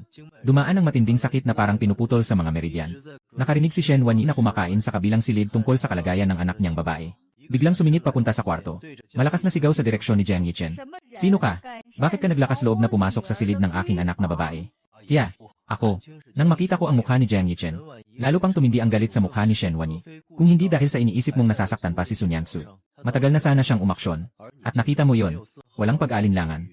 Itinuro ang magulong espiritual na lakas ni Su Nyangsu sa kanyang sariling katawan. At pinuno ang kanyang espiritual na lakas sa tuyong mga ugat ni Su Nyangsu. Isang mainit at makapangyarihang espiritual na lakas ang bumuhos sa kanyang katawan. Tulad ng ulan sa tagsibol na nagpapasigla sa kanyang tuyong mga ugat, na hindi niya mapigilang umungol ng mahina. Umabot ang tunog sa tainga ni Jiang Yichen. Bigla siyang naging maputla. Matinding nakatitig sa inyong dalawa. Kaya, paano mo maaring payagan silang gawin ang ganitong bagay? Nagmukhang malamig si Shen Wanyi. Anong ibig mong sabihin sa ganitong bagay? Ipaliwanag mo sa akin ng mabuti. Malupit na nagsalita si Su Nyangsu. Sinasabi ko namang humingi ako ng tulong kay Xiaoling para gamutin ang katawan ko. Bakit pagdating sa iyong bibig, nagiging masama na ito? Tinutukan ni Jiang Yichen si Su Nyangsu. Magpagaling ng katawan. Ang magpagaling ng katawan ay naglalabas ng ganitong tunog. Ngunit hindi niya alam na, ang kanyang titig ay lalo pang nagbigay linaw kay Su Nyangsu at Shen Wanyi. At kahit narinig mo ang bulong na yon, hindi ka pa rin nagbago ng anyo habang seryosong nagpapagaling kay Su Nyangsu. Malungkot na nagsalita si Su Nyangsu. Jiang Yichen, sobrang pakialam mo na. Talagang nakakainis. Nyangsu, ginagawa ko ito para sa ikabubuti mo. Natatakot akong lokohin ka ni Xiaoling na yon. Isa siyang napakasamang tao. Sinabi ni Shen Wanyi nang may galit. Siya kang pumasok sa silid ni Nyangsu. Tapos naglakas loob ka pang magsalita ng masama. Nang insulto kay Xiaoling. Nang gugulo sa pag-aalaga ni Nyangsu. Ito ba ang tinatawag mong para sa ikabubuti ni Nyangsu? Simula ngayon, ayaw ko nang makita ka. Biglang nayanig si Jiang Yichen matapos marinig ito. Puno ng kawalang pag-asa ang kanyang mga mata. Samantala, nakatayo ka sa tabi na may nakakalitong ekspresyon. Ano? Hindi tama ang kwento na ito. System, lumabas ka at ipaliwanag ito. Tama ito, boss. Walang masama. Buksan mo ang iyong mga mata. Ito ba ay walang masama? Halos ayaw na ng babae kay Jiang Yichen. Sa oras na ito, nagsalita ang sistema ng maraming bagay. Kaya sinasabi mo, Sa orihinal na kwento, isinara ko ang emosyonal na pag-unawa. Kaya hindi ko alam na madalas nag-aaway ang mga pangunahing tauhan dahil sa akin. Tama, Mew. Kahit na medyo lumihis ang takbo ng kwento ng kaunti. Pero tiyak na nasa tamang landas pa rin ito. Huwag mag-alala, Boss Mew. Tiningnan mo ang sistema ng may pagdududa. Sa susunod na sandali, bigla na lang sumakit ang dibdib mo. Naapektuhan ang sugat sa dibdib. Nang lumabas ang tinig ng puso mo, biglang nagbago ang mukha ng dalawang babae. Lumingon si Sun Yangsu kay Jiang Yichen na mas malamig ang tingin. Bakit hindi ka pa umaalis? Kailangan ba naming hilingin sa'yo na umalis? Huwag mong kalimutan. Sino ang nagdulot ng mga sugat kay Xiaoling? Aalis na ako. Pero huwag kayong magsisi. Huwag kayong magsisi. Pagkatapos niyang sabihin yon, lumingon siya at tumakas sa silid. Nang umalis si Jiang Yichen, pinaalalahanan ni Shen Wanyi. Sige na, Nyangsu. Pagod na rin si Xiaoling sa pagmamasahe para sa'yo. Hayaan muna natin siyang magpahinga. Si Sun Yangsu ay nagulat saglit. Pagkatapos ay tumango. Kumuha ng isang bote ng gamot para sa sugat mula sa kanyang imbakan at inabot ito sa'yo. Xiaoling, magpahinga ka muna. Matutulog ako sa guest room ngayong gabi. Tumingin sa likod ng dalawang umalis. Nilingon mo ng kusa ang ulo mo. Ayon sa orihinal na kwento. Hindi ba dapat galit na sila sa akin ngayon? Sa malalim na bahagi ng Bixiao Palace, pumasok si Shen Wanyi kasama si Sun Yangsu. Guro, nang marinig ang boses ni Sun Yangsu, bumukas si Ling Hanyan ng dahan-dahan ang mga mata. Siya ay ang master ni Sun Yangsu. Nang makita si Shen Wanyi, Ling Hanyan ay nagkaroon ng kaunting gulat sa mukha. Ginoo, tungkol dito, si Xiaoling ba ang gumawa? Nang marinig ni Ling Hanyan, biglang nagbago ang kulay ng mukha niya. Muling ginagambala ng batang ito si Nyangsu. Nakarinig ang dalawa sa sinabi. Agad silang umiling. Hindi ganito. Pagkatapos ay ikinuwento nila ang buong pangyayari kay Ling Hanyan. Talaga bang may ganitong kakayahan si Xiaoling? Isang espiritual na enerhiya ang pumasok sa katawan ni Sun Yangsu. Nakatitig ng malaki ang mga mata ni Ling Hanyan. Nakita si Sun Yangsu na napapalibutan ng yelo at espiritual na enerhiya. Ang mga meridian ay hindi nakasinggulo tulad ng dati. Nyangsu, ang iyong katawan ay ganap na. Kailangan lamang na refine ang apoy sa loob upang mabalanse ang mga kakulangan ng iyong pamamaraan. Aking disipulo, ang daan ng dakilang katotohanan ay isang tuwid na landas para sa iyo. Ang salita ni Ling Hanyan ay nagpasigla sa puso ni Sun Yangsu. Yung napakagandang mukha niya ay hindi na kayang panatilihin ang malamig na ekspresyon. Sa loob ng maraming taon, inararo siya ng malamig na dugo hanggang sa hindi na niya matiis ang sakit. At minsan ay hindi mo na lang pinansin. Kinabukasan, sa loob ng iyong kwarto, hinawakan ni Sun Yangsu ang iyong kamay at pilit na humila palabas. Sige, sumunod ka sa akin ngayon. Saan tayo pupunta? Huwag mong asahan na ako ang mag-aalaga sa iyo. Sumagot si Sun Yangsu na may galit. Dadalahin kita sa aking guro. May ilang bagay siyang gustong itanong sa iyo. May ganitong bahagi ba sa orihinal? Meron. Ngunit ayon sa orihinal na kwento, ikaw ay nasa malubhang kondisyon. Ang kanyang guro ang kusang pumunta upang lagyan ka ng malamig na tatak. Isinara ni Sun Yangsu ang pinto ng silid ng pagsasanay. Tumingin si Ling Hanyan sa iyo. Bata, pinagsasamantalahan mo ang aking Yangsu. Kahit na ang iyong guro ay napakalakas. Kahit ako, hindi ako makakalaban sa kanya. Pero hindi ba dapat mong bigyan ako ng paliwanag? Narito na. Alam ko na. Gusto ng babaeng ito na mag-iwan ng malamig na marka sa akin. Sa susunod na sandali, isang malamig na boses ang narinig mula sa labas ng pinto. Ang aking estudyante ay nagtatrabaho. Kailangan bang ipaliwanag ito sa iba? Unti-unting lumitaw ang anyo ni Lo Shuang. Bakit nandito ang guro? Hindi maganda. Masisira na naman ang kwento. Nakita ang bagong lumitaw na damdamin. Biglang nanlumo ang lakas ni Lo Shuang. Nawasak. Kung sakaling magbago ang takbo ng kwento, mapipilitan ka bang magsimula muli? Agad na naalala ni Lo Shuang ang sinabi mong saloobin noon. Gaano karaming beses ka nang namatay? Bago ka naging ganito kaloko-luhi ka ngayon? Nang maisip ito, biglang nawala ni Lo Shuang ang nakakatakot na aura. Agad na nagpakalma si Ling Hanyan. Sinasabi ni kaibigan Lo Shuang na nagbibiro siya. Nakikita ko lang na ang Ginoong Xiao ay may pambihirang talento. At may kaunting hindi pagkakaintindihan kay Nyangsu. Nais ko lang sanang mag-alala ng kaunti. Ayos lang. Dahil sa labis na kabaitan ni kaibigan Ling. Kaya't pasensya na. Bahagyang umangat ang sulok ng labi ni Ling Hanyan. May isang bahagyang tusong kumikislap sa kanyang mga mata. Huwag kang mag-alala, kaibigan Lo Shuang. Ginoong Xiao, mangyaring mag-relax. Susuriin kita ngayon. Nakatayo ka ng matigas sa iyong lugar. Ngunit puno ng kasabikan ng iyong puso. Halika na. Malapit na ang matinding marka na iiwan sa iyo. Tangos na nakatitig si Lo Shuang sa iyong saloobin. Ngunit sa loob niya ay para siyang tinusok ng libong matitinik na bakal. Sakit na hindi niya mahinga. Sa susunod na sandali, lumapit si Ling Hanyan na may kamay. Bigla, isang malamig na hangin ang mabilis na kumalat sa buong katawan niya. Ang lamig, sobrang lamig. Ito ba ang kapangyarihan ng yelo? Talagang masakit. Ngunit hindi mo alam na, ang itinanim ni Ling Hanyan ay hindi yelo ng yelo, kundi ang selyo ng siyam na impyerno. Ang kapangyarihan ng selyo ng siyam na impyerno ay mas malakas kaysa sa yelo ng yelo. Ngunit kung makakayanan mo ang kapangyarihang ito, ang iyong ugat at talento ay makakaranas ng makabuluhang pag-unlad. Xiaoling, ipinagkakaloob ko sa iyo ang pagkakataong ito. Sana'y magamit mo ito ng maayos. Sa oras na ito, ang iyong mukha ay natakpan ng yelo. Ngunit mabilis itong nawala. Ang mga sugat sa iyong katawan ay unti-unting gumagaling. Si Lo Shuang ay nakitang sumusunod ka na sa nakatakdang kwento. Agad siyang nagtanong ng may pag-aalala. Mahal na disipulo, ano ang pakiramdam mo? Mayroon bang hindi ka komportable? Napakabait ng guro sa akin. Sobrang nabigo siya sa akin. Naisip mo ba kung ano ang naging dahilan ng ating hidwaan? Naalala ko na. Ang sugat ko ay mahirap na gumaling ng kaunti. Dumating ang aking master upang magmasid sa akin. Akala ko'y magagawa kong lihim na maglagay ng gamot sa kanya. Pero paano makakaya ng ganitong antas ng kanyang cultivation na mapahamak? Ang resulta ay malinaw kong nakita ang tunay na ugat ng aking pagkukunwari. Sa tamang panahon, maaari kong tahimik na ipasa sa kanya ang pamatay na Jade Talisman. Para mapaglabanan niya si Jiang Yichen at ang mga espiritu ng mga dakilang emperador mula sa iba't ibang sekta. Dahil si Xiao Gongzi ay gumaling na. Kaya huwag na muna akong istorbohin sa pag-ensayo ng aking mga kasanayan. Umuwi ka na. Tinutukan ni Lo Shuang si Ling Hanyan. Ang galit na ito. Tinatandaan ko na ngayon. Nang makalabas ang ilang tao mula sa silid ng pagsasanay, nabangga nila si Jiang Yichen. Nakita nilang mayakap na sirang mahabang espada si Jiang Yichen. Ang mga disipulo sa paligid ay nag-uusap-usap. Ang mga salita ay puno ng pang-iinsulto at pagwawalang bahala kay Jiang Yichen. Tumingin ka sa natitirang espada. Nagsimula kang mag-isip. Tandaan mo, ang natitirang espada na ito ay ang espada ni Emperador Xuyuan. Hindi lamang nito kayang madama ang lokasyon ng espada ni Xuyuan sa loob ng Biang Palasyo, kundi maaari rin itong may proseso upang maging lakas ni Jiang Yichen. Sa nakaraang buhay, si Jiang Yichen ay umangat sa katanyagan gamit ang espadang ito. Nakita ni Lo Shuang at Sun Yangsu ang iyong mga saloobin. Bigla siyang nagulat. Pareho silang nag-isip kung paano makuha ang sirang espada. Habang ang bawat isa ay may kanya-kanyang iniisip. Si Jiang Yichen ay lumapit na. Ang kanyang tingin ay huminto kay Sun Yangsu. Yangsu, kahapon ng gabi ako ang may kasalanan. Humihingi ako ng tawad sa iyo. Hindi pa natatapos ang usapan. Nakatutok ang tingin sa tabi ni Sun Yangsu kay Lo Shuang. Biglang lumiwanag ang mga mata.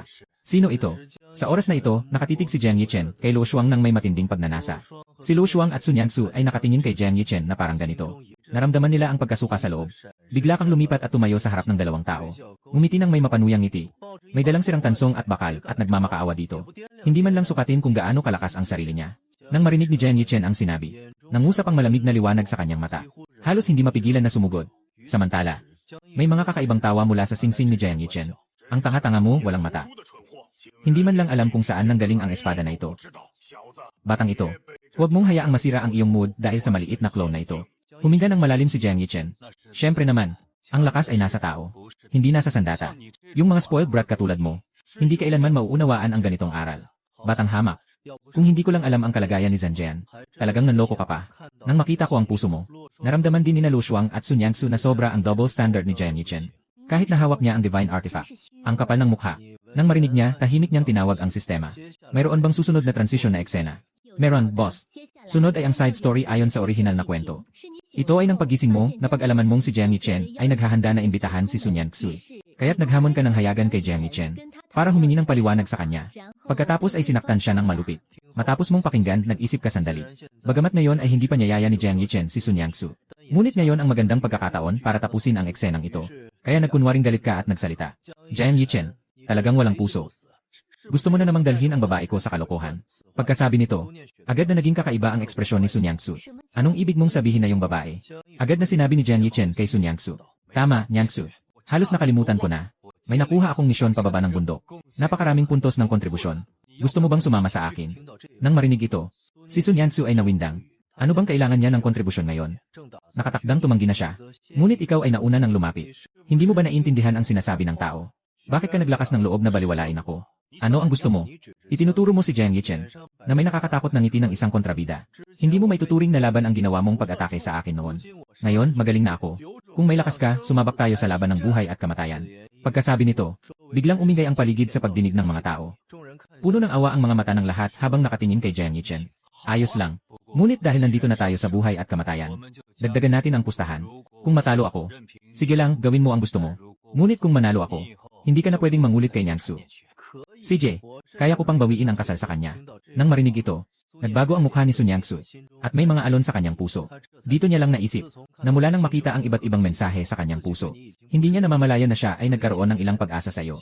Isang bahagyang sakit ang bumangon sa aking puso. Pagkatapos ay muling umabot ang iyong tingin. Paano mangyayari iyon? Ako ay kontrabida. Ang mga kontrabida ay hindi mapagkakatiwalaan. Kahit na pumayag ako sa iyo, sa huli ay makikialam pa rin ako kay Yangsu. Yu Li Lei. Nakita ni Sun Yangsu ang puso. Muna siyang nagulat. Pagkatapos ay hindi niya napigilan ang pagtawa. Ang ngiting iyon ay parang natutunaw na yelo. Bumabalik ang tagsibol. Napakaganda na nakakabighani. Nakita ni Jiang Yichen na may isang sulyap ng labis na kaligayahan. Mukhang gusto pa rin ni Yangsu ako. Kung hindi siya magiging ganito kasaya nang marinig ang balita ng pag-atras ng kasal. Agad siyang humakbang pasulong.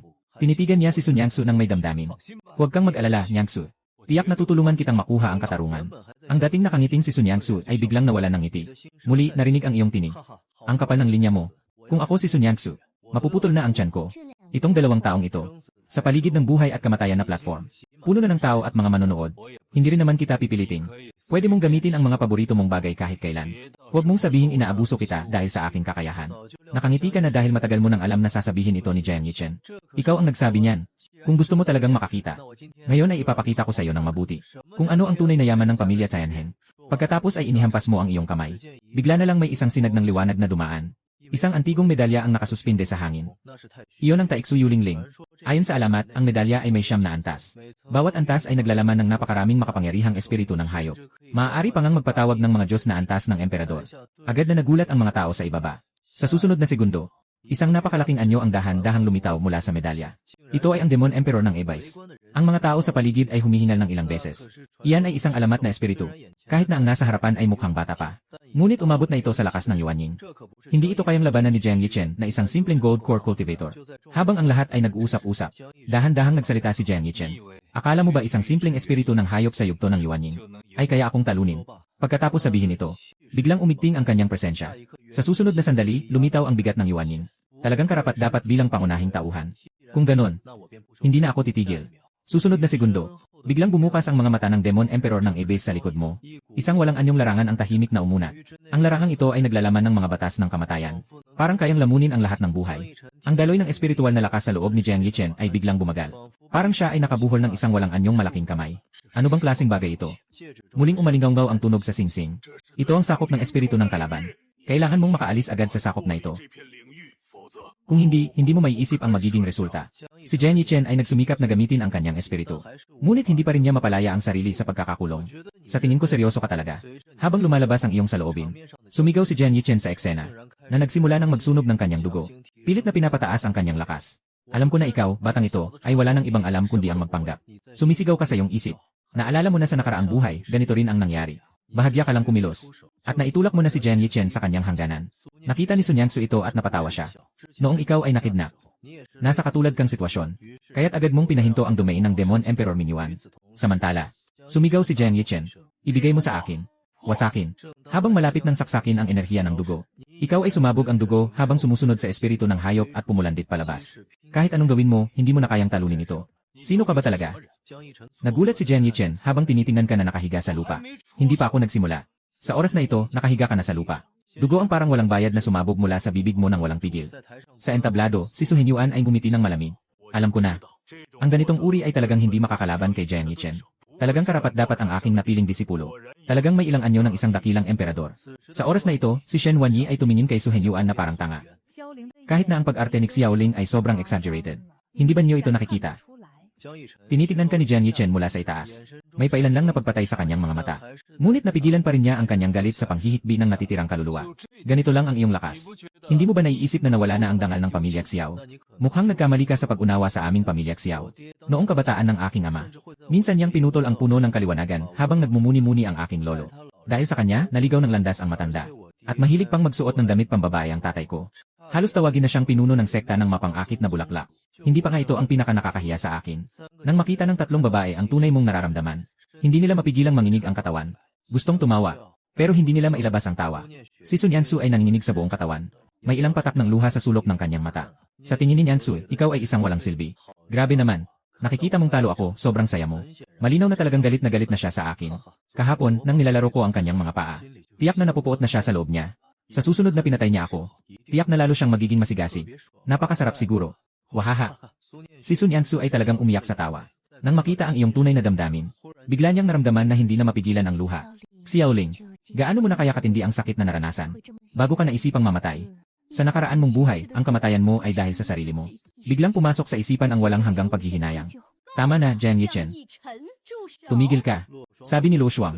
Biglang sumingit at dinala ka sa labas ng sakop ng atake. Luo Shuang, iginagalang kita bilang isang nakatatanda. Pero huwag mong kalimutan. Dito ay Bixiao Palace. Sa susunod na sandali, Luo Shuang ay naglabas ng presyon mula sa Void Realm. Biglang nagiging matigas ang paligid. Master Su, binabanta mo ba ako? Pinipigilan ni Su Henyuan ang takot sa loob niya. Mahal kong hari, sobra ka namang magpahalaga. Ako ay nagsasalita lang ayon sa katotohanan. Mas mahusay si Xiao Lingji sa larangan niya. Hindi pa rin ba pwedeng sabihin ng iba? Nang marinig ito, ngumiti si Lo Shuang na may mapanuyang ngiti. Mas magaling ba ang iba? Dahil sinabi na ni Ginoong Su ito. Kaya, dahan-dahan niyang itinaas ang daliri. At itinuturo ang Bixiao Palace. Ang daliring ito ay nagdadala ng kapangyarihang kayang magwasak ng mundo. Sa isang iglap, nagbago ang kulay ng kalangitan at lupa. Ang proteksyon ng Bixiao Palace ay naglabas ng malalakas na ugong. Ang nakakatinig na ingay ay nagpasabog sa puso ng lahat ng naroroon. Mas malala pa, may mga palatandaan na ng pagsusuka ng dugo. Guru Su, ngayon, isang daliri lang ang kailangan ko para masira ang iyong sekta. Kaya maaari ko bang sabihin na hindi ako kasing husay? Si Su Hingyuan ay biglang nanginginig buong katawan. Even that pressure could not hold out. Napatak sa lupa at napailing. Sa susunod na sandali, si Lo Shuang ay niyayakap ka at umaalis. Pagbalik mo sa kwarto, muling naririnig ang pamilyar na boses ng sistema. Binabati ka, boss, natapos mo ang kwento. Ang antas ng pagkakatapos ng kwento ay umabot sa 78%. Gantimpalaan ng isang bandila ng emperador. Biglang tumaas ang kakayahan ng daang taon, niyan. Pagkatapos sabihin ito, makitang unti-unting umiikot ang isang itim na bandila ng emperador. Wow! Ang gantimpala ay talagang bandila ng emperador. Tama, sistema. Saan na ang kwento ngayon? Kailangan ng painumin ng alak ang guro, Mio. Nang marinig iyon, agad kang naglabas ng sibuyas. At mariing piniga ang iyong mga mata. Ang mga luha ay dumadaloy na parang batis. Guro, hindi ako susuko. Tumingin si Lo Shuang sa iyong isipan. Upang tulungan kang itulak ang kwento. Ginamit din niya ang isang malamig na tono para magsalita. Hindi ka kasing galing nila. Bakit ka magreklamo? Grabe naman. Ang tono ng master sobrang stiff. Malamang nadismayado na siya sa akin. Nagmumukha kang nagugulat at nasasaktan. Nanginginig, mahigpit na niyayakap ang kanang kamay ng master. Master, ano ang sinasabi mo? Hindi mo ba ako pinakamamahal? Bakit mo ako ganito pinaparamdam? Lo Shuang nanatiling tahimik. Hindi alam kung paano sumagot. Ang salitang walang pakialam ay nasa dulo ng kanyang dila. Parang isang hindi nakikitang kutsilyo na nakahawak sa kanyang lalamunan. Nakikita mo ba ang ekspresyon ni Lo Shuang? Muling nagsalita, Long. Naiintindihan ko na. Master, gusto mo rin si Jiang Yichen, di ba? Kayong lahat gusto siya. Nang marinig iyon, umiti ka ng may halong sarkastikong pagtawa. Naiintindihan ko. Sa huli, isa lang akong walang silbing walang kwentang tao. Samantalang si Jiang Yichen ay ang anak ng tadhana. Naiintindihan ko ang lahat. Ngunit, guro, sa kabila ng lahat, mag-aaral at guro tayo. Ngayon, hindi maganda ang aking pakiramdam. Maaari mo ba akong samahan sa isang baso? Sabi niya habang kumukuha ng isang banga ng alak mula sa kanyang imbakan. Tumingin si Lo Shuang sa banga ng alak. Agad niyang naisip ang iyong mga naunang saloobin. Kaya umiti ng mapait at sinabi, CJ, sasamahan kita sa pag-inom. Itinaas ng dalawa ang kanilang mga tasa ng alak. Ngunit bago pa man makainom si Lo Shuang ng alak, napansin niyang nagsisimula ng mag-alog ang iyong katawan. Parang anumang oras ay matutumba na. Nakita ni Lo Shuang ang sitwasyon. Nagmumula sa kanyang magagandang mata ang liwanag ng pagdududa. Sa isang iglap, hindi ko alam kung ano ang ginagawa mo. Sa susunod na sandali, nakatayo ka na lang na bumagsak sa ibabaw ng mesa. Itong maliit na nilalang, hindi ba niya alam na isang baso lang at siya ay tulog na? Talagang hindi marunong uminom. Lumiko si Lo Shuang at tinulungan kang makapunta sa kama. Takpan ang kumot. Nang siya'y handang umalis, bigla niyang naramdaman na ang kanyang kamay ay hinawakan mo ng marahan.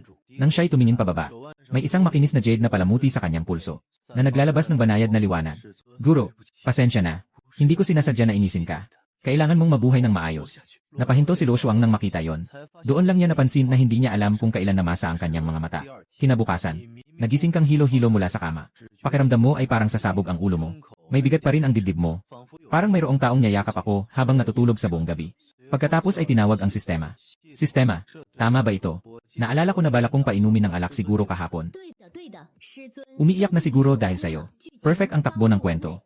Muling iginawad ang Meteor Sword at 100 taong pagsasanay niyan. Putang ina, naiyak ba? Ano bang ginawa ko kahapon? Sa gitna ng pag-isip, si Sun Yangsu ay tahimik na lumitaw sa silid. Bakit nandito si Sun Yangsu? Ayon sa kwento, hindi ba siya dapat kasama si Jiang Yichen na lumabas para sa pagsubok ngayon? Ang bawat damdamin ay sumasalamin sa mga mata ni Sun Yangsu. Biglang kumislap ang isang liwanag sa kanyang mga mata. Parang may naisip siyang paraan para mabawi ang natitirang espada mula kay Jiang Yichen. Nang maisip ito, tumingin si Sun Yangsu sa'yo. Ito ba ang tinatawag mong paglilingkod? Talagang labis na nakakabigo. Mukhang mas mabuti pang bumalik ka sa pamilya Xiao. Gawin mo na lang ang pagiging mayamang binata mo. Nakita mo na, masaya ka na sa loob mo. Ganito talaga ang takbo ng kwento. Sun Yangsu, bakit ka nagmamadaling paalisin ako? Baka gusto mong makasama ang asong si Jiang Yichen. Si Sun Yangsu ay huminga ng malalim sa narinig. Pinipigilan ang sariling galit. Ito na ba ang pinakamasakit na salita na maisip mo? Xiaoling, talagang labis akong nabigo sa'yo. Sige na. Sobrang nakakasakit ng sinasabi ng babaeng ito. Tiyak na hindi na ito lalayo sa kwento. Tumingin sa mga sigaw sa iyong puso. Mahirap ang pakiramdam ni Sun Yangsu. Tahimik siyang nangakong hindi siya papayag na mahulog sa ganitong kalokohan. Ang kamay niya na nakatago sa manggas ay unti-unting naging kamao. Umalis kayo sa bahay ni Xiao. Habang nagsasalita, kumuha siya ng isang papel na kasunduan sa kasal. Napatigil ang tingin ni Sun Yangsu sa kasunduan. Noon, ito ang bagay na paulit-ulit niyang gustong iwasan. Ngayon, handa na ba siyang magbitiw sa kasal? Sa halip ay nagdulot sa kanya ng labis na pagdurusa. Pagkalipas ng ilang sandali, binitiwan din niya ang kamay. Ang kasunduan ay nahulog sa iyong paanan. Isang matinding sakit ang lumitaw sa iyong mga mata. Sabi mo, kapag natalo sa laban, magpapawalang bisa ng kasal. Sa tahanan ng pamilya Xiao, ibinigay ng ama sa iyo ang isang sulat ng pagtatalaga. Nakita mo lang nakasulat dito. Ang dinastyang Tianxuan ay tinulungan ng imperyo. Sa oras na yon, muling narinig ang boses ng sistema. Na-detect ang side quest. Pupunta ka ba? Sandali kang napaisip. Bigla mong naisip na may isang napakahalagang pangunahing babae sa dinastyang Tianxuan. Mu Qingyao. Nang isipin ito, agad na tinanggap ang misyon. Ikaw ay nagmamaneho ng tanso na kabayo na bumaba sa palasyo ng Wangchao ng Tianxuan. Maraming mga prinsipe at prinsesa ang lumapit upang salubungin ka. Isang sulyap ang iyong ibinato. Nakita mo ang nag-iisang prinsesang si Mu Qingyao na nakatayo sa sulok. Bagaman hindi pa gaanong matanda si Mu Qingyao, ngunit siya ay isang magandang dalaga na. Ayon sa kwento, dapat akong mahulog sa kanya sa unang tingin. At pagkatapos ay ipahiwatig sa emperador. Nadalhin siya sa aking silid sa gabi. Sa pag-isip na ito, ngumiti ka at sinabi sa emperador. Narinig ko na maganda ang mga awit at sayaw ng dinastyang Tianxuan. Hindi ko alam kung mayroon bang mas kaakit-akit na mananayaw ang inyong kamahalan. Nanais makasama ako upang magpahinga. Agad na naintindihan ng emperador ang kanyang ibig sabihin. Ayusin ko na ito, maliit na prinsipe. Tiyak na magiging masaya ang guro. Napakamasinsin ang tingin ng emperador. At agad niyang napansin ang iyong labis na atensyon kay Mu Qingyao. At sa gitna ng tao, si Mu Qingyao ay nakita ang bula sa itaas ng iyong ulo. At nang makita ang tingin ng kanyang ama na hari, ang kanyang mukha ay biglang naging maputla tulad ng papel. Malapit na ang salu-salo. Sikretong pinansin ni Mu Qingyao ang mga inumin at pagkain sa mesa. At tiyak na natagpuan ang kakaibang bagay na nakatago sa masasarap na pagkain. Agad siyang naghanap ng dahilan upang umalis sa salu-salo. Tahimik na nilabas ang inumin sa isang nakatagong lugar. Sa susunod na sandali, narinig ang boses ng katulong sa likuran. Prinsesa, tanggapin mo na lang ang iyong kapalaran. Pamilya Xiao, hindi natin kayang labanan. Nagmukhang walang pag-asa si Mu Qingyao. Nagmakaawa sa mga katulong na palayain siya. Ngunit sa huli, maingat siyang inayos ng mga katulong. Dinala siya sa iyong silid. Tumingin ka sa natutulog na si Mu Qingyao sa kama. Hindi mo maiwasang makaramdam ng kaunting kawalang katiyakan. Naalala ko, ang batang ito ay may likas na katawan ng kaguluhan. Sa panlabas, tila wala siyang anumang kakayahan. Ngunit sa katotohanan, kayang sumipsip ng kapangyarihan ng iba. Ayon sa orihinal na kwento, matapos siyang magdilim, saka siya magigising sa kanyang mga kasanayan. Walang magagawa kundi pumatay sa akin ng diretsyo. Kaya tanging maliit na lakas lang ang magagamit ko para pasakitin ka ng unti-unti. Akala mo ba papayagan kong mangyari yan? Maputla si Mu Qingyao. Habang tinitingnan ang bula sa ibabaw ng ulo mo, pakiramdam ko mamamatay ka sa susunod na segundo. Sa gitna ng kanyang takot at pangamba, ang iyong malalaking kamay ay umabot sa akin. Isang makapangyarihang lakas ang pumasok sa katawan ni Mu Qingyao. Ang lakas na yon ay parang simoy ng tagsibol na humahaplos sa ibabaw ng lawa. Mahigpit siyang niyayakap. Talagang nakakabighani ang ekspresyon ng batang ito. Sino ang makakapag-isip na ang munting puting bulaklak na ito ay magiging isang reyna ng mga demonyo balang araw? Oh, tama nga. Kailangan kong panatilihin ang aking pagkatao. Hindi dapat niya malaman. Tumingin siya sa iyo ng naguguluhan. Ang dati niyang mukha na puno ng pang-asa. Ngayon ay tila naging malambot. Samantala, lumitaw ang klasikong ngiti ng kasamaan sa iyong mukha. Hehe, kapatid na babae, kahit paisigaw mo ng buong lakas, walang makakatulong sa iyo. Sabi niya, ang mga kamay mo ay gumagalaw sa katawan ni Mu Qingyao. Natatakot siyang hindi mapigilan ang panginginig ng kanyang katawan. Ngunit di nagtagal napansin niya. Parang gumagalaw ang kamay mo sa katawan niya. Pero hindi pa rin niya naabot ang mga lugar na bawal niyang hawakan. Sa halip ay may dala itong isang uri ng espiritual na lakas na tumatakbo sa kanyang katawan gamit ang isang mahiwagang pamamaraan na para bang may nililinis. Pagkatapos ay nagulat siyang natuklasan na ang kanyang katawan ay kayang makaramdam ng espiritu ng kalikasan. Biglang umusbong sa kanyang isip ang isang komplikadong emosyon. Bakit kailangan mo akong tratuhin ng ganito kabait? Ako ay isang prinsesa na hindi pinapansin. Maganda. Nabuo na ang meridyano ng enerhiya. Malapit nang makamit ang trono ng dakilang hari. Ayon sa orihinal na kwento, halos makuha ko na sana ito ngayong gabi. Pero bigla kong nakita ang simbolo ng aking lola sa kanya. Nang naisip ko ito, sinilip mo ang kanyang espiritu. Talagang natagpuan na may 3 marka na ukit kay Xiao Changluan sa pulso ni Mu Qingyao. Isang alon ng espiritual na lakas ang dumaan. Naramdaman ang atake. Isang anino ang biglang lumitaw sa iyong harapan. Siya nga si Tita Xiao Changluan. Aba, bigla kang nataranta. Tita, paano mo nakilala ang batang babae na ito? Itinuro mo si Mu Qingyao. Sabi ko lang na gusto kong punasan ang pawis niya. At si Xiao Changluan ay matagal nang sinuri ang katawan ni Mu Qingyao. Natagpuan na ang batang ito na hindi makapag-ensayo ay may mahina pa lang. Hindi na kailangang hulaan. Siguradong ito ay iyong obra. Nakikita na tahimik si Xiao Changluan. Di hamak na malaking ate. Nakatayo lang doon. Pero naipakita na niya ng husto ang kanyang pagkadismaya sa isang tao. Malamang ay na-shock ka na sa mga ginawa ko, hindi ka na makapagsalita. Habang tinitingnan mo ang saloobin sa ibabaw ng ulo mo, tunay na nanahimik si Xiao Changluan. Pero, dahil sa kakaibang pag-isip mo, na-frustrate siya. Ano bang kalokohan ang naiisip ng batang ito? Sa oras na ito, naintindihan na ni Mu Qingyao ang lahat. Mukhang totoo ang sinasabi mo. Sa hinaharap talagang papatayin ko ang kuya na ito. Nang maisip ito, hindi na napigilan ni Mu Qingyao ang kanyang mga luha. Grabe naman. Sobrang dami na ng pinagdaraanan niya. Mukhang kailangan na akong patayin sa hinaharap. Pagkatapos, inabot ni Xiao Changluan ang isang aklat ng kasanayan. Si Xiao Qingyao, naghirap ka. Itong aklat ng kasanayan ay bilang kapatawaran ko kay Xiao Ling. Maaari mo bang patawarin ang kuya na ito? Dahan-dahang umiling si Mu Qingyao. Tumingin sa lambing sa iyong mga mata. Naiintindihan niya na hindi mo siya gustong saktan. Tapos na, tapos na. Sarap na. Mukhang sobrang galit sa akin ang batang ito. Pero mahalaga ang tunay na bagay. Yung tiyahin na yon. Umalis na ako. Pagkasabi mo, diretsong tumakbo ka na palayo. Huli na si Mu Qingyao bago pa man siya makapagsalita upang huminto. Habang pinapanood ang iyong paglaho. Muling mahina niyang sinabi. Hindi ko sinisisi ang kuya ko. Lahat ay sumusunod sa takbo ng kwento. Nakatayo ka sa gilid ng matinding bangin. Sa likod mo ay ang naglalagablab na laban. Sa ilalim ay ang walang katapusang kailaliman. Humihip ng malakas ang hangin. Itataas ang iyong dugo na pininturahang damit. Dito ang huling kabanata. Lugar ng pagbagsak ng kontrabida. Ayon sa orihinal na kwento, dito ka papalibutan ni Jiang Yichen kasama ang ilang espiritu ng mga dakilang emperador. Sa huli, mapapagod at babagsak sa bangin. Walang buong bangkay na matitira. At ang iyong kamatayan ay magiging huling hakbang sa landas ni Jiang Yichen patungo sa pagiging Diyos. Sistema. Gaano na kalayo ang natapos na kwento? 79% na, Mew. Basta matapos ni Boss ang huling eksena. Maaari na siyang makabalik sa orihinal na mundo, Mew. Humina ka ng malalim. Nakatingin sa papalapit na Jiang Yichen at sa mga natitirang kaluluwa ng mga emperador sa likod niya. Nakangiti siya ng may kaluwagan. Sa wakas, matatapos na ito. Sobrang hirap na ng buhay mo sa mundong ito. Sobrang dami na ng mga suntok na tinamo mo. Sobrang dami na ng dugo mong naubos. Sobrang dami na ng mga pagdurusa na naranasan mo. Ngunit alam mo sa iyong puso. Bawat isang palabas na paglipad at dramatikong posisyon. Bawat isang sipa ng dugo na sumabog. Lahat ay para sa perpektong pagtatapos ng sandaling ito. Xiao Ling. Ngayon ang iyong kamatayan. Biglang sigaw si Jiang Yichen. Yung baril sa kamay niya na Guiyuan Residual Spear ay naglabas ng nakamamanghang espadang espiritu. Maraming mga espiritu ng emperador ang sabay-sabay na umatake. Isang kapangyarihang parang paglipol ang humahampas sa iyo. Isinara mo ang iyong mga mata. Ang kapalit na jade ay tahimik na nailagay sa imbakan ni Lu Shuang. Ang marka ng Jiuyu ay sapat na upang makalagpas si Sun Yangsu sa kanyang hadlang. Nakapagbukas na ang mga meridian ni Mu Qingyao. Sa hinaharap, tiyak na makakahanap siya ng sariling daan. Si Shen Wanyi ay mag-aalaga kay Sun Yangsu. Lahat ay naayos na. Sa pagkakataong ito, sa wakas ay makakapagpahinga ka na sa iyong kamatayan. Ngunit, sa sandaling ang nakasisirang atake ay malapit nang bumagsak sa iyo. Isang asul na talim ng espada ang pumunit sa kalangitan. Nahinati ang lakas na yon sa dalawa. Bigla kang bumangon. Si Sun Yansu ay nakasuot ng puting damit. Hawak ang Suan Huang Bell. Nakatayo sa hangin. Ganap na nagising ang kanyang malamig na dugo. Puno ng matinding yelo at espiritu ng yelo. Napakalakas ng presensya. Umabot na sa antas ng Giksu. Sun Yangsu, nabaliw ka. Hindi ito ang iyong kwento. Ang iyong puso ay naggangalit sa galit. Ang mga bula sa itaas ng ulo mo ay sumabog din. Tinitigan ni Sun Yangsu ang mga bula. Umiti siya bahagya. Na may pagtityaga. Na may pag-aalala. At may hindi matitinag na determinasyon. Sinasabi ko na, hindi ganun kadali ang makaalis sa akin. Sa susunod na sandali, lumabas ang silweta ni Lu Shuang mula sa kawalan. Ang kapangyarihan ng pagbabalik sa puwang ay bumagsak na parang bundok. Nasuot niya sa pulso ang malambing na jade pendant. Tinitignan ka ng kalmado. Putang inang bata. Gusto mong mamatay pero hindi mo man lang tinanong kung papayag ang guro mo. Hindi pwede. Baka masira ang kwento. Sistema. Sobrang tawag mo sa sistema.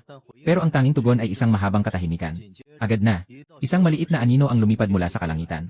Si Mu Qingyao ay nakasakay sa isang bagong nahuling espiritu ng hayop. Hawak ang aklat ng mga kasanayan na ibinigay sa kanya ni Xiao Changluan. Ang mga mata niya ay namumula ngunit puno ng determinasyon. Kapatid, hindi kita papayagang mamatay. Si Shen Wanyi ay nagmamadaling dumating mula sa direksyon ng Bixiao Palace. Hawak ang kanyang kagamitan. Ang kanyang presensya ay kalmado. Nakatayo sa tabi ni Sun Yangsu. Sumunod si Ling Hanyan. May suot na yelo at espiritu ng yelo. Malupit na nakatingin sa mga natitirang kaluluwa ng mga emperador sa likod ni Jiang Yichen. 5 babae. Sabay-sabay na humarang sa iyong harapan. Ganap na nagbago ang mukha ni Jiang Yichen. Ang mga natitirang kaluluwa ng mga emperador sa kanyang likuran ay nagpakita rin ng pagkabahala. Dahil ang lakas ng mga tao sa harapan ay malayo nang lumampas sa orihinal na kwento. Impossible. Hindi ganito ang kwento. Ang natitirang kaluluwa sa singsing ay takot na sumisigaw. Nakatayo ka sa iyong pwesto. Tumingin sa kanilang mga likuran. Ang oras ay tila walang masabi. Sistema. Kasama ba ito sa takbo ng kwento? Matagal nang tahimik ang sistema, ngunit sa wakas ay naglabas ito ng tunog. Ngunit sa pagkakataong ito, hindi na ito ang may ngiting nakakaloko. Sa halip, ito ay seryoso sa isang hindi pa nakikita na paraan. Host, nakatuklas ng maraming pangunahing tauhan na sabay-sabay na umalis sa nakatakdang landas. Hindi na kayang panatilihin ang balangkas ng kwento. Ang kalooban ng mundo ay muling binubuo. Anong ibig sabihin ito? Ibig sabihin, hindi na isang aklat ang mundong ito, niya. Nagtataka ka. Mula nang unang makita ni Sun Yangsu ang iyong puso. Ang mundong ito ay tahimik nang nagbabago. Bawat kanilang pagpili, bawat hakbang na labag sa kwento, ay nagdadala ng tunay na hangarin sa mundong ito. Kapag maraming tao ang pinili ang kanilang tadhana, hindi na kailangan ng script sa mundong ito. Kaya hindi na kailangang mamatay ang boss, Mio. Huminto sandali ang sistema. May bahid ng hikbi sa boses. Hindi mo na kailangang magpanggap, Mio. Nakatayo ka sa gilid ng bangin. Humihip ang hangin mula sa kailaliman. Binabayo ang iyong buhok. Sa harap mo ay 5 matatayog na anino. Sa likod mo ay isang napakalalim na bangin. Bigla kang ngumiti. Hindi ito ang masamang ngiti ng isang kontrabida. Hindi ito ang mapait na ngiti ng sariling pangungutya. At hindi rin ito ang mga peke at labis na ngiti sa entablado. Kundi isang ngiti na nagmumula sa kaibuturan. Isang tunay na ngiti. Lumingon si Sun Yangsu. Nakakita siya ng isang bula na lumitaw sa ibabaw ng iyong ulo. Nalaman niyang ito ang pakiramdam ng may nagprotekta sa kanya. Ganito kasi. Yung bula ay dahan-dahang umaakyat. Sa ilalim ng araw, nagre-reflekta ng makulay na liwanag. Tapos, tahimik itong nagbasag. Naging alikabok ng mga bituin na naglalaho sa hangin. Simula noon, wala nang lumitaw na bula sa ibabaw ng iyong ulo. Dahil hindi mo na kailangang itago ang iyong damdamin. Pagkalipas ng maraming taon, sa likuran ng tahanan ng angka ng Tianhen, naupo ka sa ilalim ng isang matandang puno ng hawthorn habang umiinom ng tsaa. Si Sun Yansu ay nakaupo sa tapat mo. Naglalaro siya ng isang Suanhuang bell sa kanyang kamay. May bahagyang ngiti sa kanyang mga labi. Si Lu Shuang ay nakasandal sa puno, nakapikit at nagpapahinga. Nakasuot pa rin sa kanyang pulso ang mainit na jade pendant. Mula sa malayo, narinig ang masiglang tawanan ni Mu Qingyao. Kasama niya si Shen Wanyi sa isang laban. Tuwing natatalo, lagi siyang nag-akusa at hindi umaamin. Tungkol kay Jiang Yichen, matapos mawala ang liwanag ng anak ng kapalaran, ang mga pinahiram na kapangyarihan niya ay unti-unting nawala. Sa huli, siya ay naging isang napakakaraniwang cultivator. Walang nakakaalala sa kanyang pangalan. Wala ring nagmamalasakit sa kanyang pinuntahan. Sa wakas, hindi na kailangan ng mga kontrabida at mga pangunahing tauhan sa mundong ito. Ang amoy ng tsaa ay sumasayaw. Tahimik ang mga taon. Itinaas mo ang tasa ng tsaa. Dahan-dahan mong sinipsip. At pagkatapos ay tumingin ka kay Sun Yangsu sa kabila. Seryosong sinabi ang salitang matagal ng pinigilan. Yangsu, pakasal ka sa akin. Ngayon, totoo na ito. Ibinaba ni Sun Yangsu ang Suanhuang bell. Sa kanyang malamig na mga mata, sa wakas ay umusbong ang malambot na ngiti. Akala ko hindi mo kailanman sasabihin ito ng personal.